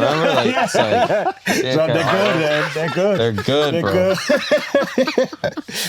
Bang. Wait, but I doubt. I doubt Putin. I doubt Putin would be okay with Russians having to speak Chinese in 10 years. He would be okay with America getting destroyed. Right. The enemy of my enemy is my friend. It's like how America's cool with the Stalin. You know what I mean? We're like, dude, Stalin, we're boys because we both hate Hitler. And then after that, it's like, we'll figure that out later. We're cool with Israel because Israel hates Iran. Right? There are no permanent friends or enemies, only permanent interests. So that's the ebb and flow, almost like anybody who's ever held a bowl of water, right? It just moves back and forth. That's when the United States is in power, we've got the big arc of water on our side, but then eventually it's going to go to the other side. And then they will hate China in 20 years or 30 years or whatever. But right now they hate America, and anybody that can take us out is a threat. So you said, and sorry to bring us back, you said with Russia, they are taking areas so then they can like kind of bump up their economy and like build this area up. So is that your theory or this is just understood? No, I would say that's among intelligence watchers. Okay. Like we have been watching how this is playing out. We see where it's going. There was a period where the intelligence attitude was that Russia was going to continue across the southern coast, go into Moldova, do the same kind of activity in Transnistria, and then build like a wall along the Black Sea. Well, then the United States and Europe got really involved in the counterattack, and Russia had to refocus its moves. So intelligence is tough because people think intelligence is when you know the facts. That's not what intelligence is. Intelligence is specifically about answering the thing you don't know, and you answer it with probabilities. If you knew, it would be a fact. It wouldn't be intel. Got it. Okay. Right? So nobody knows exactly how it's going to happen or what's going to happen next or how it's going to play out. We're all guessing at probabilities based off of the indicators that we see in the situation. So it's like if we allow, or not allow, but if they end up keeping the land that they have right now, isn't that just like telling them, hey, this is okay, you can just keep doing this? Correct. So shouldn't Trump not let them keep it? If Trump cares about whether or not Russia feels like they can take former Soviet Union satellite states in Europe. Right? Arguably and Trump has it right on NATO here because he is correct. That doesn't threaten us. It threatens Europe. Okay. And if Europe wants to protect itself against Russia, all it has to do is buy more weapons from us and buy more training from us. And we've been giving you weapons and giving you training, and we've even been putting our troops in Europe to help you without charging you. And as a result of that, NATO has been able to not spend more than 3 or 4% of their national GDP, of each country's GDP, on the military for many, many years, even though they agreed to spend 5 or 6% on GDP. Right? So now Trump's coming in, he's like, you guys, if you want to be safe against Russia, fucking spend more money. Yeah, I think Poland We'll still be there, but spend more Poland's money. like the only exception. Yeah, because Poland has a real axe to grind with Russia. Right.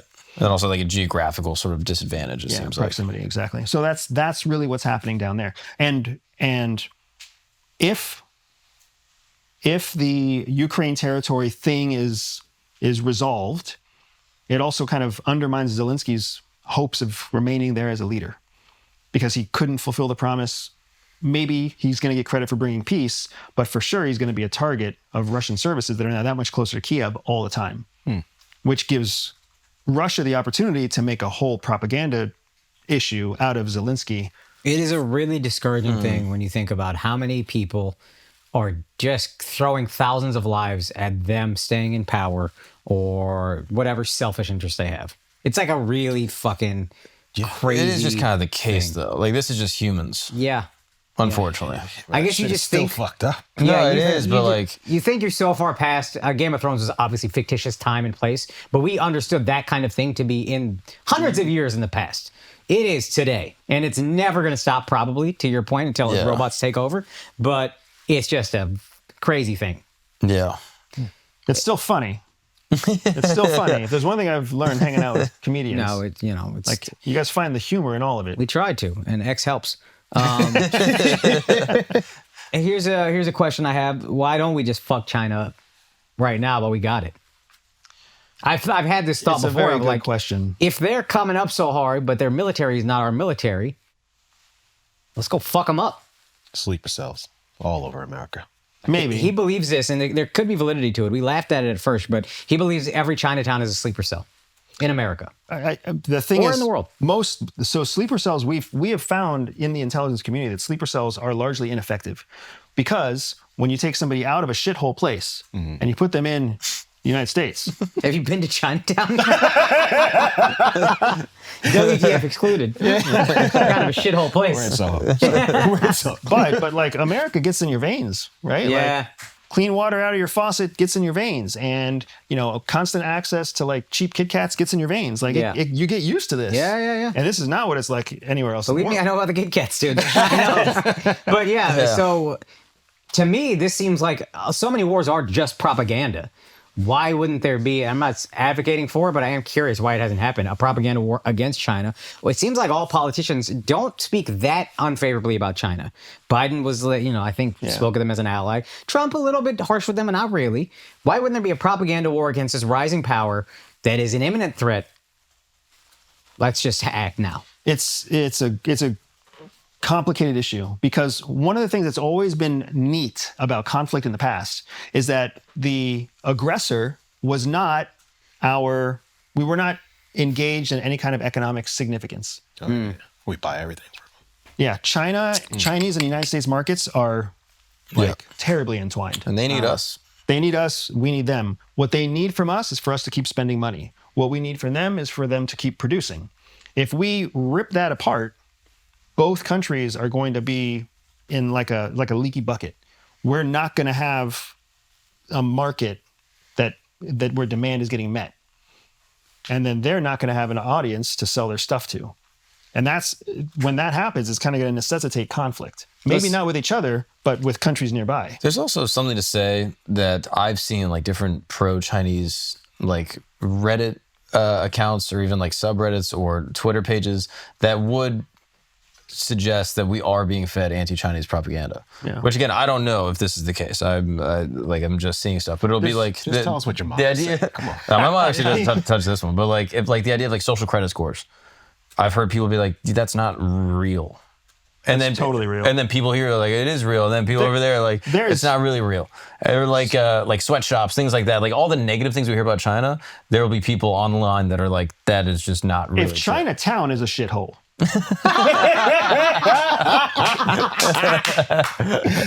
just think about what China must be. Right? Oh my God. I have yet to see anything anti-Chinese that isn't true. I have yet to see it. Maybe it's out there. Have you been to China? I've been to China. Let's get some propaganda. Let's get some racist pictures and just be like, "What do you think of this?" Please find something. Find a Chinese person eating a little white baby or something. Please. I can at with least say this. that that's not true. I'm with this. Yeah. Can you find some of the pro-China stuff if possible? Mark, maybe you can help them out, but I want to see what they're saying. Mark, It's like- Mark GPT. If you go to the Sino subreddit, Sino, I don't know what to make of it. I look at it and I'm like, What is Sino? Is that Sino, Chinese Sino. Reddit? Sino. Sino is the term that you use when you talk about fucking They pronounce it Sino. on Reddit. Yeah, it's a linguistic barrier. What is Sino? Sino is the term that means Chinese whenever you're connecting a Chinese element with another foreign element. It becomes Sino-Thai relations, Okay. right? Instead of U.S.-China relations or U.S.-Thai-China relations.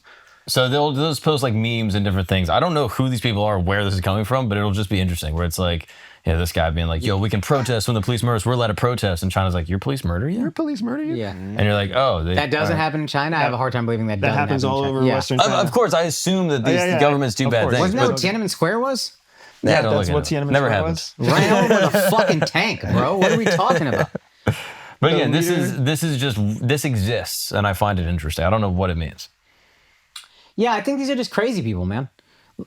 Like, Well, I'm also looking at the handles. The handles are interesting handles. I haven't found a lot of people on a subreddit that I don't think are crazy. The question is, are these people? Those handles look Or are like they bots. bots? So this is another thing you Look at talk these about a lot. handles. A lot of this is probably bots and propaganda and just like disruption. I wonder where it's coming from. Oh, that was another one. Like they're talking about the Uyghur genocide, and if you go through this whole subreddit, they'll be like, "Oh, there was no Uyghur genocide." Uyghurs are very real. Well, that's what I Uyghurs is assume. very real. I've met a Uyghur. He wants. He's DM'd us. He's a fan of the pod. Been in my shows, and he's like, "It's fucked. It's horrible. What's happening there." Right.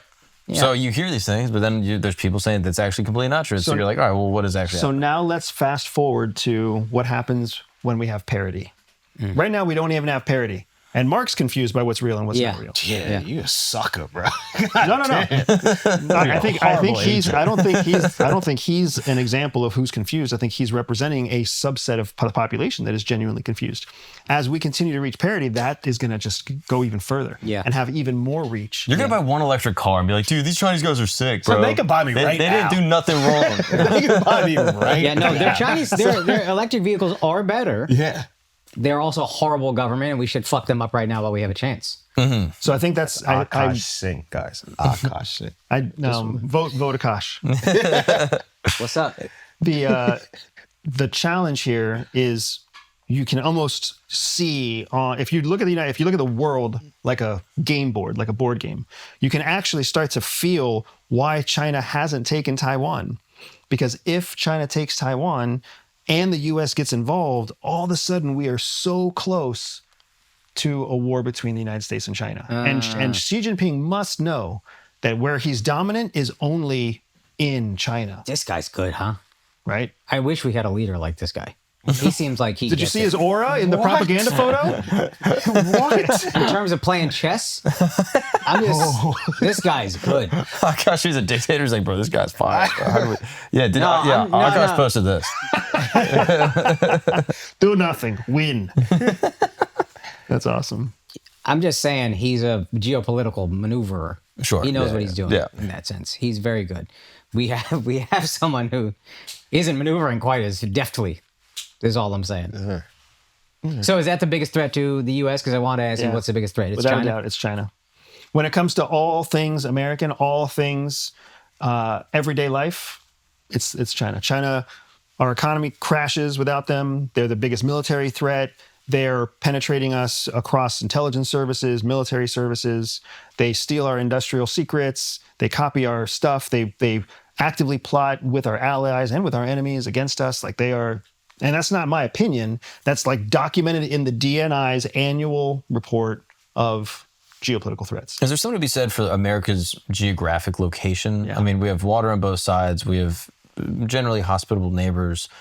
China doesn't seem to have like that many bases set up, militaristically near us. Like obviously there's intelligence operations.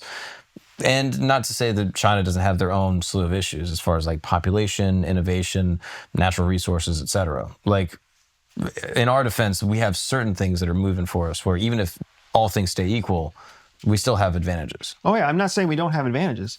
We do absolutely have advantages. And one of the big advantages is the fact that we are a country that's unified from coast to coast, and that our northern and southern allies are so heavily entrenched with our everything that they're not going to turn against us, right? So that's a huge benefit for us. China doesn't have that.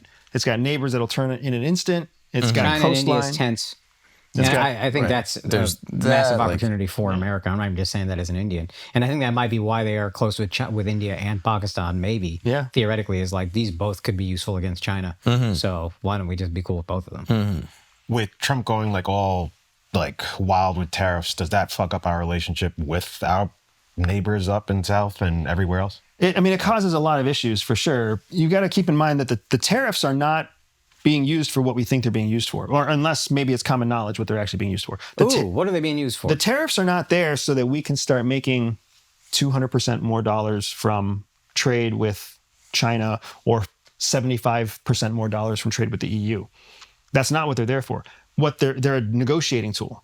They are an artificial pressure to get countries to cave to our other policies in exchange for us reducing tariffs, right? There's no friction between us. So I'm just going to put friction between us. And then I'm going to tell you, if you agree with me that, tennis is for gay people, then I'm going to end this friction between us. That hurt. That'd be a tough agreement because he loves tennis. I'm gay. But that's all the tariffs are. The tariffs were walls that were put up so that we could have a debate where otherwise there was no debate. And then we get to use this artificial tool and reduce the debate, increase the required collaboration. It basically gave Trump a negotiating tool that wasn't previously there. It's a common tool in business. Anytime you increase your price, right? If a coffee shop increases its prices or a restaurant increases its prices, that's all arbitrary. It can choose when it does that. It will lose some customers. It will keep other customers, but it also has every new customer doesn't know that it was ever changed. And as a result of that, we are in fact making 100% more money from our trade with Europe. Because previously the tariff was 7%, now it's 15%. So we got Europe to cave on our demands internationally, and they're still paying us more money. So this is a good thing Trump did. And I'm not happy with a lot of the things he's done, but you got to give him credit. That seems like a good thing. Right. I mean, Trump does deserve quite a lot of credit for the things that he does right, and he does a number of things right. The problem is we don't know say how some of those would be great because we're getting a lot of heat for talking about But I could also see it could turn as bad. a negative. Yeah, like Could it's turn like bad. Mexico would be like, "Yo, you're gonna really strong arm us like that? Hey, China, what's up? Yep. We're their neighbors. We can Exactly. let you in. We can give you information. Like puts that as at harm, and I don't think that's worth it to make a little bit more money. So then, and now you have to start really seeing the problem with our process of leadership, because any president that comes into the power in the United States is only thinking 4 years. Yeah. You can make a change, make a wave, and have it benefit the economy in 4 years. And then it's the next guy's problem. So by the time Mexico creates a backdoor agreement with China and starts to have that conversation where, hey, we'll let you in, and if you'll just help us trade, that doesn't happen for maybe 8 or 12 years. So then by the time 3 presidents have passed, it's that president's problem to deal with the mistake that this president made. For short-term gain. When you have a Xi Jinping, he's been in power, I think, 16 years now. Yeah. When you have a Netanyahu's only been out of power, I think, 6 years in the last 12 or 16, Yeah. right? I wonder if the nature of geopolitics is just sped up too much. Like, I wonder if 4 years. of business, Yeah, yeah. like 4 years in the late 1700s is a long time. Yeah.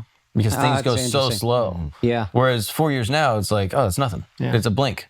And so maybe you get 8 years, but even then, you got I to try thought- for it. I always thought the idea that you can just keep running for re-election, you're just going to win re-election, not actually fix anything. You should just get one term, 6, 8 years, 8 years, whatever it is, and then you're done, and that's what it is. That's close to what our forefathers wanted. Our forefathers wanted so that there were no professional politicians. You had to be successful in business, and then people would see your success in business, and they would say, I want you to lead us. And then you would become a public servant, give up your salary in your business, get paid some meager wage to serve the people, to bring all of your skill set and knowledge from the business marketplace into the economy of the country, build it up for 8 years, and then you would return back. So if you really want to make America great again, get the fuck out of office, all of you. That is the message for Congress, without a doubt. Congress, Senate, all that. Yeah. Because if we could fix Congress, the president would have no place to hide. But right now we have an entrenched Congress of a bunch of old fucks or backstabbing fucks who just want to be Congress people for as long as possible. Yeah. So they give all their responsibility to the executive so that when something goes wrong, they can be like, oh, it's the president's fault. But now the president ends up having all the powers of the executive office and the legislature. That's not how we were built to work. So you seem a little down on America, and I don't blame you. But I love my country. no, I'm not even saying that. Are you still thinking about moving? Oh, yeah. Yeah. We have a plan. We'll be out in spring of 2027. So I can't ask you where it's going because you're going to change your appearance and all this stuff. And I mean, I'm not going to change it that radically. Well, I'll change it radically, but I'm not going to like get a nose job or anything. Oh, but we won't be able to identify. If I saw you walking, would I be like, "There's Andy," or would I not know? Probably not. are you changing your ethnicity? I'm going to self-identify as Caucasian. Dude, you're doing full whiteface? That'd be sick, dude. Doug, I'm looking at you right now. If you buzz this down, you look like you could be in, what's that Liam Neeson movie, Taken? He could be one of the bad guys in Taken. There we go. Oh, you buzz look this down. Albanian or something? You look Albanian or Eastern European or something. Yeah. That's for sure. It's been Mark is nice. so happy you're cutting his hair. Oh, cutting your hair because it is my hair. Look, I know he wants the best hair in the industry, and you got it right now. Yeah. So he's so happy. Mark's got better hair than He's me. going to ask you for it. Yeah. Send it Oh, my you way. want a lock? I'll send you a You're lock. going to donate it. I might just get it. Yours is way better because I can tell even from here it's clean. This you can see the oil and grease Bro, coming he's out. And this ethnic, is bro. For disgusting. white, for a full-blooded white. Mine is solid, okay? This Nah, guy's you got great fucking... hair for a white, that's true. He's Right? donating his hair for cancer victims. What are you doing with your hair? I'm not going to donate my hair to cancer victims. That would be dumb. Why? Because it's a hard look to pull off, first off, okay? What? Like, it's my hair. Like, it's not... Like, it's hard. I'm barely pulling it off. You know what I mean? So, I think the last thing a kid with cancer wants is to So have you're my... saying a little girl with cancer would rather be bald than have your Yeah, hair? 100%. They give her my hair and they'd be like, ew, this smells. I'm okay. You know what I mean? They'd be like, I'll stick with the cancer. They might okay? actually- So before you donate your hair, they have a very rigorous process for how you have to wash it. So you would be giving them clean hair. Okay, all right. And then after you give them your clean hair, they will do whatever they need to do to turn it into a wig. What if it's dreaded? It doesn't become like this. If my hair is dreaded, can they take it then? That's a good question. There's got to be somebody somewhere who Yeah. takes. You give it to a kid, just like, yo, big up. Everything I heard. That'd be crazy, dude. Okay, I still have a lightning round, but before that, Before you do that, I know you're not going to say where you're going to go. that's what I wanted to know, but I didn't. If you're going to go somewhere, if you were advising someone else to leave, Give us a couple America, countries. You go to India? Yeah. So where would you tell them to go? I've got there are a number of countries that are on our list, Yeah. and I'm scoping all of them out actively. You haven't chosen one yet. No. Oh, so we're pretty close to choosing one. He's but, chosen 100%. but I we're believe. still- Give us a list. Yeah, but Spain, so Portugal. Spain, Portugal. Where else? Oh, Because France. You're right. Most of the time you talk, you're right. that's just the places I would go. Al's just been there, and he's like, I like it here. I was just thinking of famous actresses. That's all I know right now. So Costa Rica, Oh, Costa Rica, New Zealand. Aruba. You want to go to Aruba? It's I mean, it's a nice place, but I I don't was know. like I don't know. Brazil, Colombia, I don't know if it's going Venezuela. to survive. Hey, stop giving up my spots, man. Okay. Costa Rica, Spain, Portugal. Yep. So Georgia in the Caucasus, Okay. Armenia, Okay. Croatia. Too many You whites. said New Zealand, yeah. Yep. These are all very nice areas. Okay. That's He's describing white countries like it. that's essentially. Notice I didn't say that's Spanish our Harlem. short list. You notice That's that? our short list. And I mean, for the last year and for the next year and a half, we continue to kind of go scope out each of these countries, travel with our kids, see them firsthand, and decide if. What are your parameters? What are you looking for? So keep in mind that when you're an American and you leave the United States, you're still an American wherever you go. Which means your money's still in American banks, it's still US dollars, you are still carrying an American passport. Wherever you live, anybody who meets you there looks at you as American. So one of our biggest parameters is it has to be a place that's pro-American. Okay. It has to be pro-American. And if it's pro-American, then it's very unlikely that it's going to switch allegiances anytime quickly, right? So now if we're in Paraguay may become pro-China and fuck the United States in 2 years. Okay. So we don't want to run that risk, right? Mexico is going to be pretty pro-American for a long time. Maybe. Well, Georgia's a little tricky for that reason, right? Well, Georgia's hates Russia Yeah, of course, but you get a little rolling occupation going on. if there's a rolling occupation.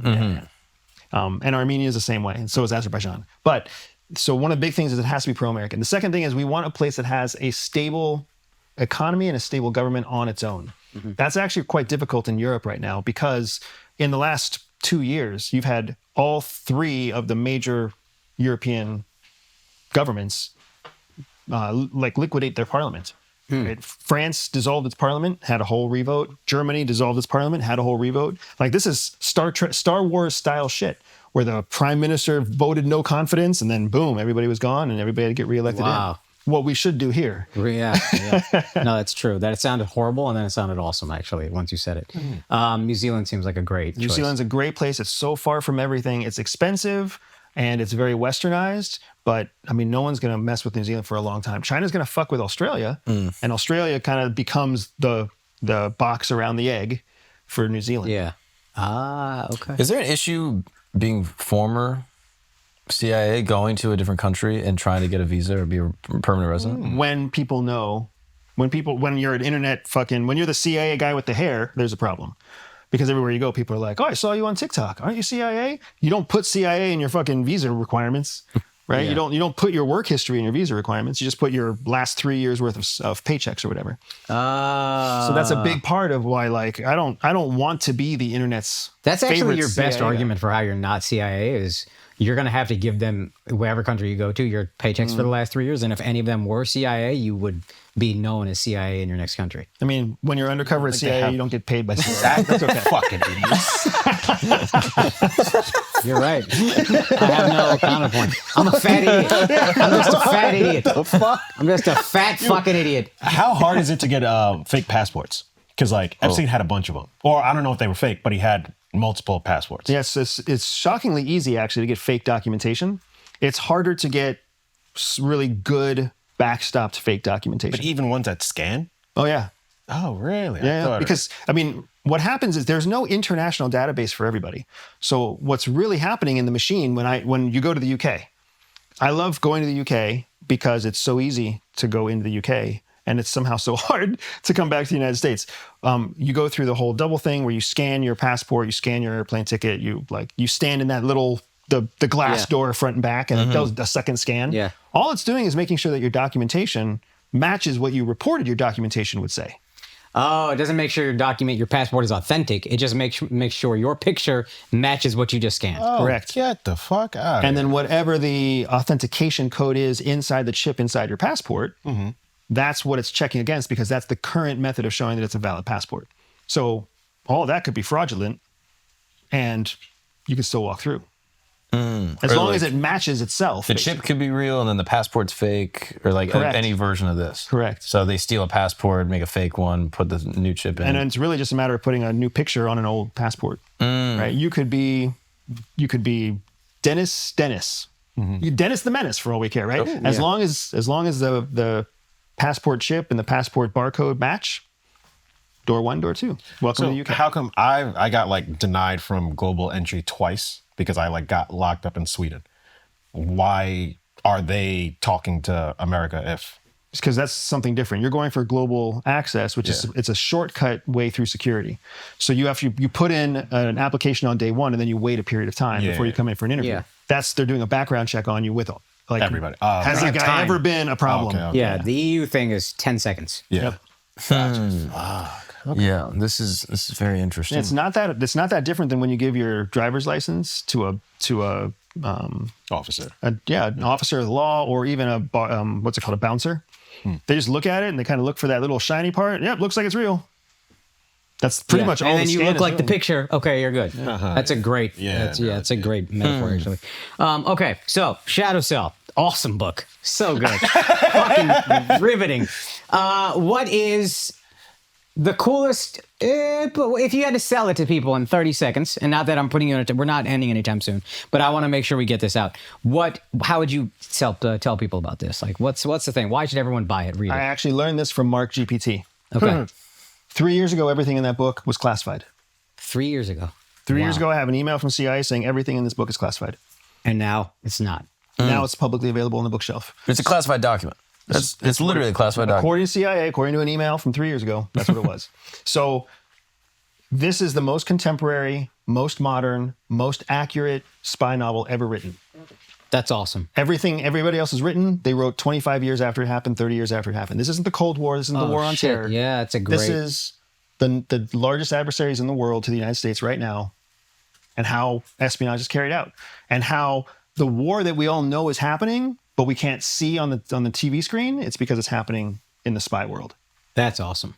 And so was it just the fact that you threatened to sue is why they changed their mind on letting you release it? Because he would have won. Yeah, because we would have won. That's the only thing. Yeah, that's the only thing. Because there's two reasons that the CIA's Publication Review Board, there's two reasons that it forces all authors to go through. First is to make sure that classified documents don't get revealed to the public. Mm-hmm. The second is to make sure that if something is going to be shared with the public, that CIA is able to maneuver in a way that protects itself or dampens the public interest in the document. So just basically make them look good. So if we sued on First Amendment rights and then they lost the lawsuit, that's very public news, and that makes them look very, very bad. So they already knew they weren't going to win that. So the next best thing to dampen the impact of the document is to just let it go live. Okay. And why are you allowed to talk about the work that you did? So the big reason is because of the First Amendment right that we have as American citizens. In this book, it's a story of how my wife and I were called in to carry out a new type of operation. We're called in to build a new type of operation because our largest adversaries were becoming more capable than we ever thought possible. Like we were talking about, we were focused on a war on terror for 20 years. All of our adversaries were developing new technologies, new capabilities, because they weren't spending any money on a global war on terror, right? North Korea advanced, they became nuclear capable. Iran advanced, Russia advanced, China advanced, Turkey advanced, everybody advanced. But we were fighting this war. So as a result of that, the modus operandi that the United States CIA traditionally used wasn't working anymore. So they needed a new way of doing operations. So they called my wife and I in, and they were like, hey, you two are very different. My wife is super capable. It sounds like your wife is as well. Very capable, very smart, very hardworking. I'm a total shit show. But together, we usually have some pretty decent ideas. So they put us out in the field to build new operations. What they didn't tell us is that there was a mole at CIA, a mole that has never been publicly acknowledged until the release of this book. Wow. And that mole, they couldn't find. So they needed to bait the mole so that the mole would make a mistake. Wow, so you were bait. So they used us and possibly other people, as bait as well to get the mole to make a mistake. You're not bitter about this? You're still pro-CIA? Because if I was director of CIA, you would have done the same thing. That's what you sign up for. That's what you swear to when you raise your hand, right? All enemies, foreign and domestic. Wow. But that's why the book can be released. Otherwise, it would still be considered a classified document. But I don't get why they would put their agents in harm to find the mole. Like, why? So when you think like the government, first of all, you always have a backlog of new agents coming in. Okay. Right? So you always have, let's just say it's 200 people that are going to come in every new year. And then you always have people who are leaving because they're retiring. So losing one or two to prevent a mole from spoiling the intelligence fuck. Remember the trolley problem that we played? Yeah. isn't a problem.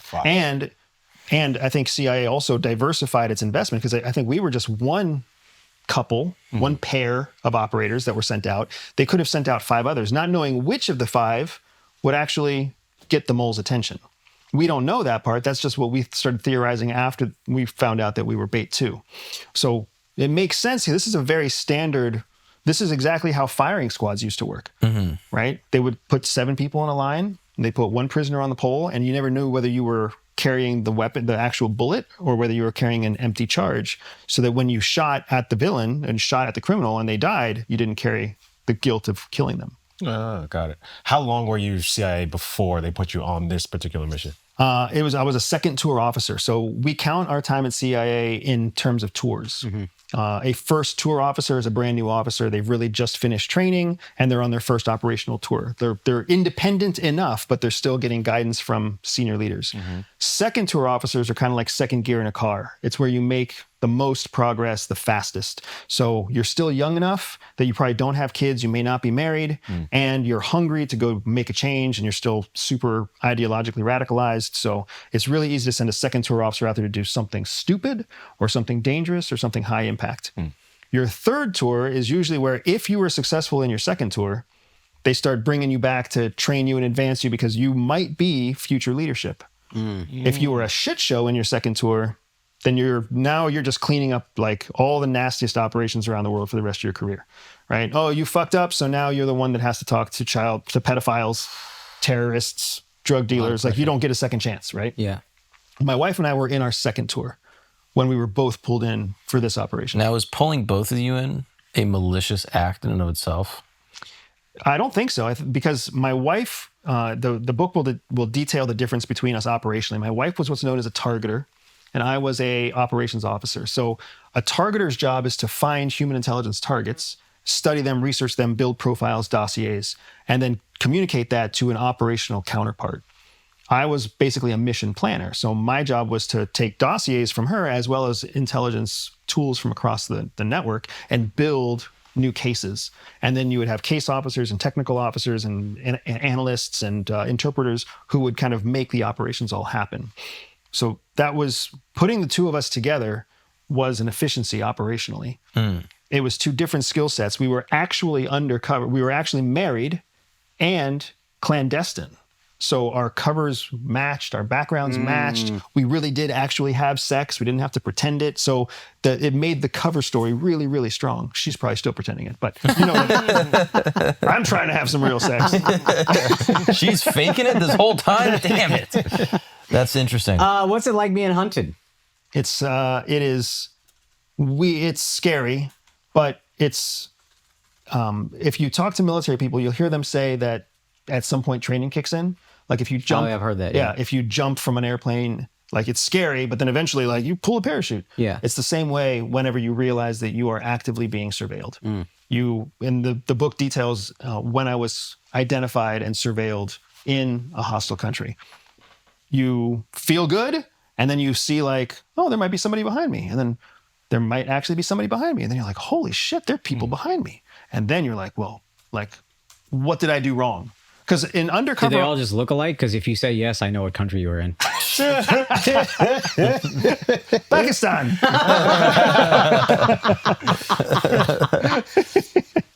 Wait, so I'm still a little, I know this First Amendment right, you're allowed to say whatever you want, but the mission is still classified. So even though you're not like giving up names and you're not like saying where this took place, like you're still talking about a classified mission. A classified mission that... Like, is this public record? Can I look somewhere up and find this mission? No. I mean, here's where you can find it. Yeah, so outside of there. So it's like, why are you allowed to talk about classified missions just because you're no longer CIA? So, yeah. So it's because... I saw that. Because missions are classified based off of what content is shared. Specifically, what makes something classified in the human intelligence world is called sources and methods. The sources of intelligence and the methodology used to collect the intelligence. That's what makes it classified. Everything else is not classified, right? I drank a Diet Coke on my mission, not classified.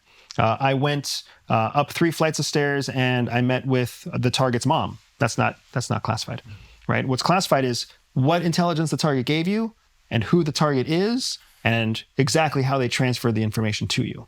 That's what's classified. So when we created the book, what we were able to do is we were able to obfuscate those details, but still tell the whole story. You don't think there's any way they can backtrack it to your agents or anything like that? Yeah, that was the one thing that my wife and I were absolutely hell-bent on, is this cannot be reverse engineerable. Right. So as an example, we have a case that we detail in there about how we approached a hostile foreign target who was the CEO of a military industrial complex company supporting the adversary. That is a real person. That's a real case that actually happened. But you don't know whether is that military industrial complex, does he make tanks? Does he make satellites? Does he make gunpowder? You don't know. So that means the adversary doesn't know either. All the adversary knows is that at this unnamed time in this unnamed city, a CEO associated with the military started giving secrets to the CIA. Good luck finding that out. Okay. Even better, one of the tools that we have at CIA that we learned from KGB. We love it when our adversaries spend time and money trying to reverse engineer something that we already know. If it's a country like, I'm not saying it is China, but if it was a country like China, isn't there fear that they could just kill everyone that's a CEO at any military? Like, from what I hear about China, that's not something they wouldn't do. And then you still compromise your source. Now, I'm assuming these are conversations you have with your wife, like, Guy was just talking about how great of a leader they are. Just kill all the CEOs. Yeah, no, just kill. He's We need a guy like that. we need a guy like that. The Here, right? United States might benefit if China does kill all their CEOs because of the release of our book. So I'll keep that in mind because I'll take credit for that if that happens. Okay. But no, my point is, yes, there are. When you are a foreign asset, you put yourself at risk. Just like Jeffrey Epstein, if he was an asset to the FBI, he put himself at risk. And who was the gangster that you were talking about? Whitey Bulger. Whitey Bulger. Yeah. You put yourself at risk as soon as you become an informant against what you believe in. You put yourself at risk. That's not who we're concerned about. Like what we're concerned with is American citizens. Okay. And not all deaths are equal, unfortunately, in my point of view. And a foreign death does not equal an American death. All right. Okay. Random question. How does the CIA deal with stolen valor?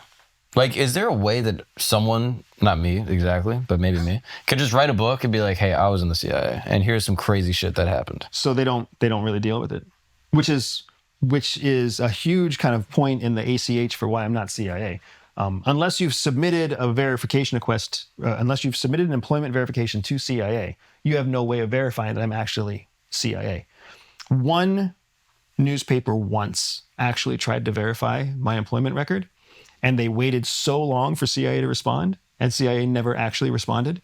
So then they published the news story anyways, and inside the news story, they actually say, document out loud, we tried to verify his employment and we could not verify it. So there are people out there who don't think I'm real at all. They just think that I'm making all this stuff up all the time, that I'm just a giant con man. Oh shit! But CIA, Alex is all of a sudden like, turns out you're not CIA. You're a fucking liar. and I am CIA. Yeah, no, so stolen valors, they love it. They don't love it. It's a benefit to them because it's a distraction from the real officers that are out there. Ah, yeah. They Now, don't care about, Correct. Spooks, we see each other. We know when you're real. We know when you're not. We know when you say that you were CIA, but you were really military seconded to CIA for one operation. Oh. We know when you say you were CIA, but you were actually a contractor working on a contract with CIA. How do you know? Because we know what terminology we use. We know the training. We know the internal vernacular. We also know how the system works. One or two questions between two actual CIA officers will yield a lot of whether or not you understand what the other person's talking about or not. Okay. How many, are you allowed to say how many tours you did? I was a 5-tour officer before I left. Yeah. Wow. So they had big plans for you. Yeah. And that was one of the things that made it hard to leave. One of the things that made it hard to leave was this was our second tour. And after this tour and the success of this tour, which you'll read about in the book. Yeah. After the success of this tour, I was brought back to essentially teach how we did this worldwide to all the other CIA officers. And then I started teaching. And then in that process, I got escalated to take on covert operations. And then in covert operations, that was really when my career started to match my wife's career. She was rock star the whole time. When our career started to match, they pulled us apart.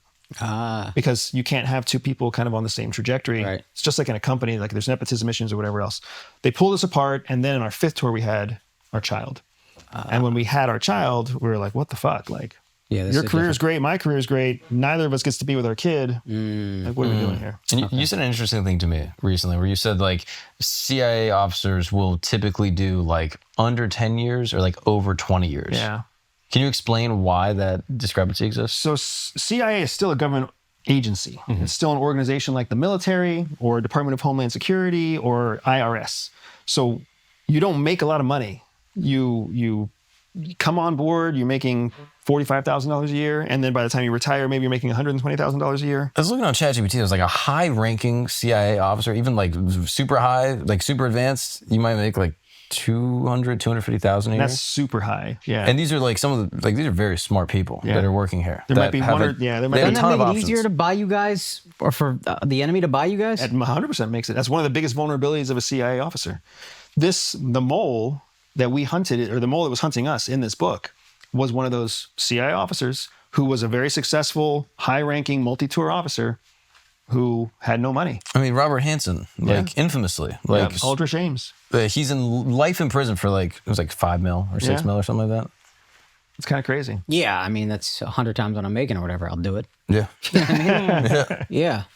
Okay. One second. You don't think the book maybe discourages future aspiring CIA agents from joining? I think this book is going to encourage future CIA agents because if you are a good fit for the CIA, you're going to understand why they did what they did. If you're a bad fit to work for CIA, you're going to look at this and be outraged in some way, shape, or form. CIA already is, they're going to filter out the people who understand that mission comes first. And all this book is an example of mission comes first. Oh, okay. When mission didn't come first, we resigned and we left because we wanted to be parents first and we wanted to be a married couple first and we wanted to start a business. Yeah, and I don't think anybody who wants to be in CIA would be like, oh, their life was in danger. I'm not in anymore. I think they know your life is in danger. Yeah. So, Yeah. you know what I mean? To get back to Mark's question just real quick, you'll find that there's a lot of federal workers in general who stay in less than 10 years or go all the way to retirement, which is over 20 years. Because up until that 10-year point, you haven't invested half of your time into one career. So you can try it on for 3 or 4 years. Does it work? Do you like it? You're still young enough to change everything. You're still young. You're probably not married. You probably don't have kids. You probably don't even have a house. At less than 10 years, it's easy to reset your life. Yeah. But at 12 years, well, shit, I might as well just stick out another 8 and get the pension. And then at 20 years, they offer you some sweet deal to keep you in for another 2 or 3 years. And you're like, I'll just 3 more years. Yeah. Right. I have one of my favorite people in the world. And if he's watching, you're one of my favorite people in the world, is my cousin-in-law. He's the man who married my cousin. He was a Naval Academy graduate. He was a competitive cyclist. He was always super fit, like super focused, super hardworking, super successful guy. But he became an officer in the Navy and they assigned him to submarines. And now he's 19 years almost at retirement and he carries way too much weight. His weight is such a problem. Like. Yeah. It's a health issue. It's a health issue. I get it. It's an erectile issue. Yeah. No. You're one of the few things I got going for me. You'd be great for a submarine, dude. That'd be fucking awesome. Got a hard dick that no one wants to fuck. You help sink the hard submarine. dick I can't see anymore. Is it hard for that's you interesting. to leave with your, what's it called? Wife, Alex, Clearances. wife. I know you don't know a lot about those. Wife. Like clearances. So 'Cause wasn't Trump trying to do away with that? So I left before Trump took office. And you're correct. And I agree with Donald Trump in this as well. When I left CIA in 2014, I kept my TSSCI, my top secret special compartmented information. I kept my TSSCI for another 2 years because policy was that your security clearance times out. So after 2 years, it drops by half. So after the 3rd year, it drops all the way. So I was a top secret clearance for 2 years, even though I wasn't in government. And then I was still a secret clearance for another year after that with no reason to have a secret clearance. There is no reason for that. That's not helping national security to let people have that level of clearance. I could have left CIA on Monday and been hired into Northrop Grumman on Wednesday and assigned to a super sensitive case with NASA on Thursday because of my clearance carrying over. And maybe that doesn't sound crazy. A year and a half after I left CIA, I could have been hired by Northrop Grumman and walked into a NASA operation where I immediately had TSSCI clearance. What was I doing in that year and a half? Who was I talking to? What friends was I making? Okay. Right? It's a massive security gap. Okay. So Donald Trump, when he came into office, he was like, we're getting rid of these carryover clearances. If you're not actively in national security, your clearance is gone. Which CIA probably hated that, or at least the officers there, because they're like, I'm able to make a crazy bag when I leave because I'm able to use my clearance to get a private security contract or an arms contract somewhere else. Correct, and that's a big part of our retirement plan.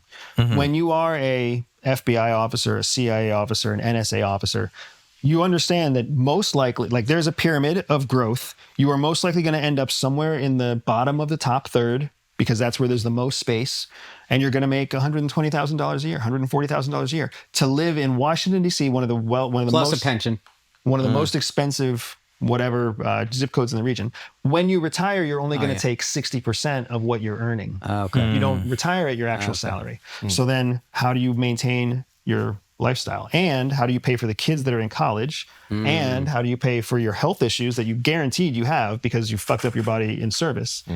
They're like, I'm going to go work for Khaki. I'm going to go work for Mantech and make $260,000 a year, easy duty. And all I'm doing is connecting dots and making sure that Mantech gets the most current tech contract in CIA, and Khaki gets the most recent satellite contract. Like that's their job. And that's a fucked up job. Yeah. Right now, can you go back to being an agent or continue being an agent? Technically, yes, I could go back to being an officer. We call ourselves officers at CIA. So we could go back to being an officer.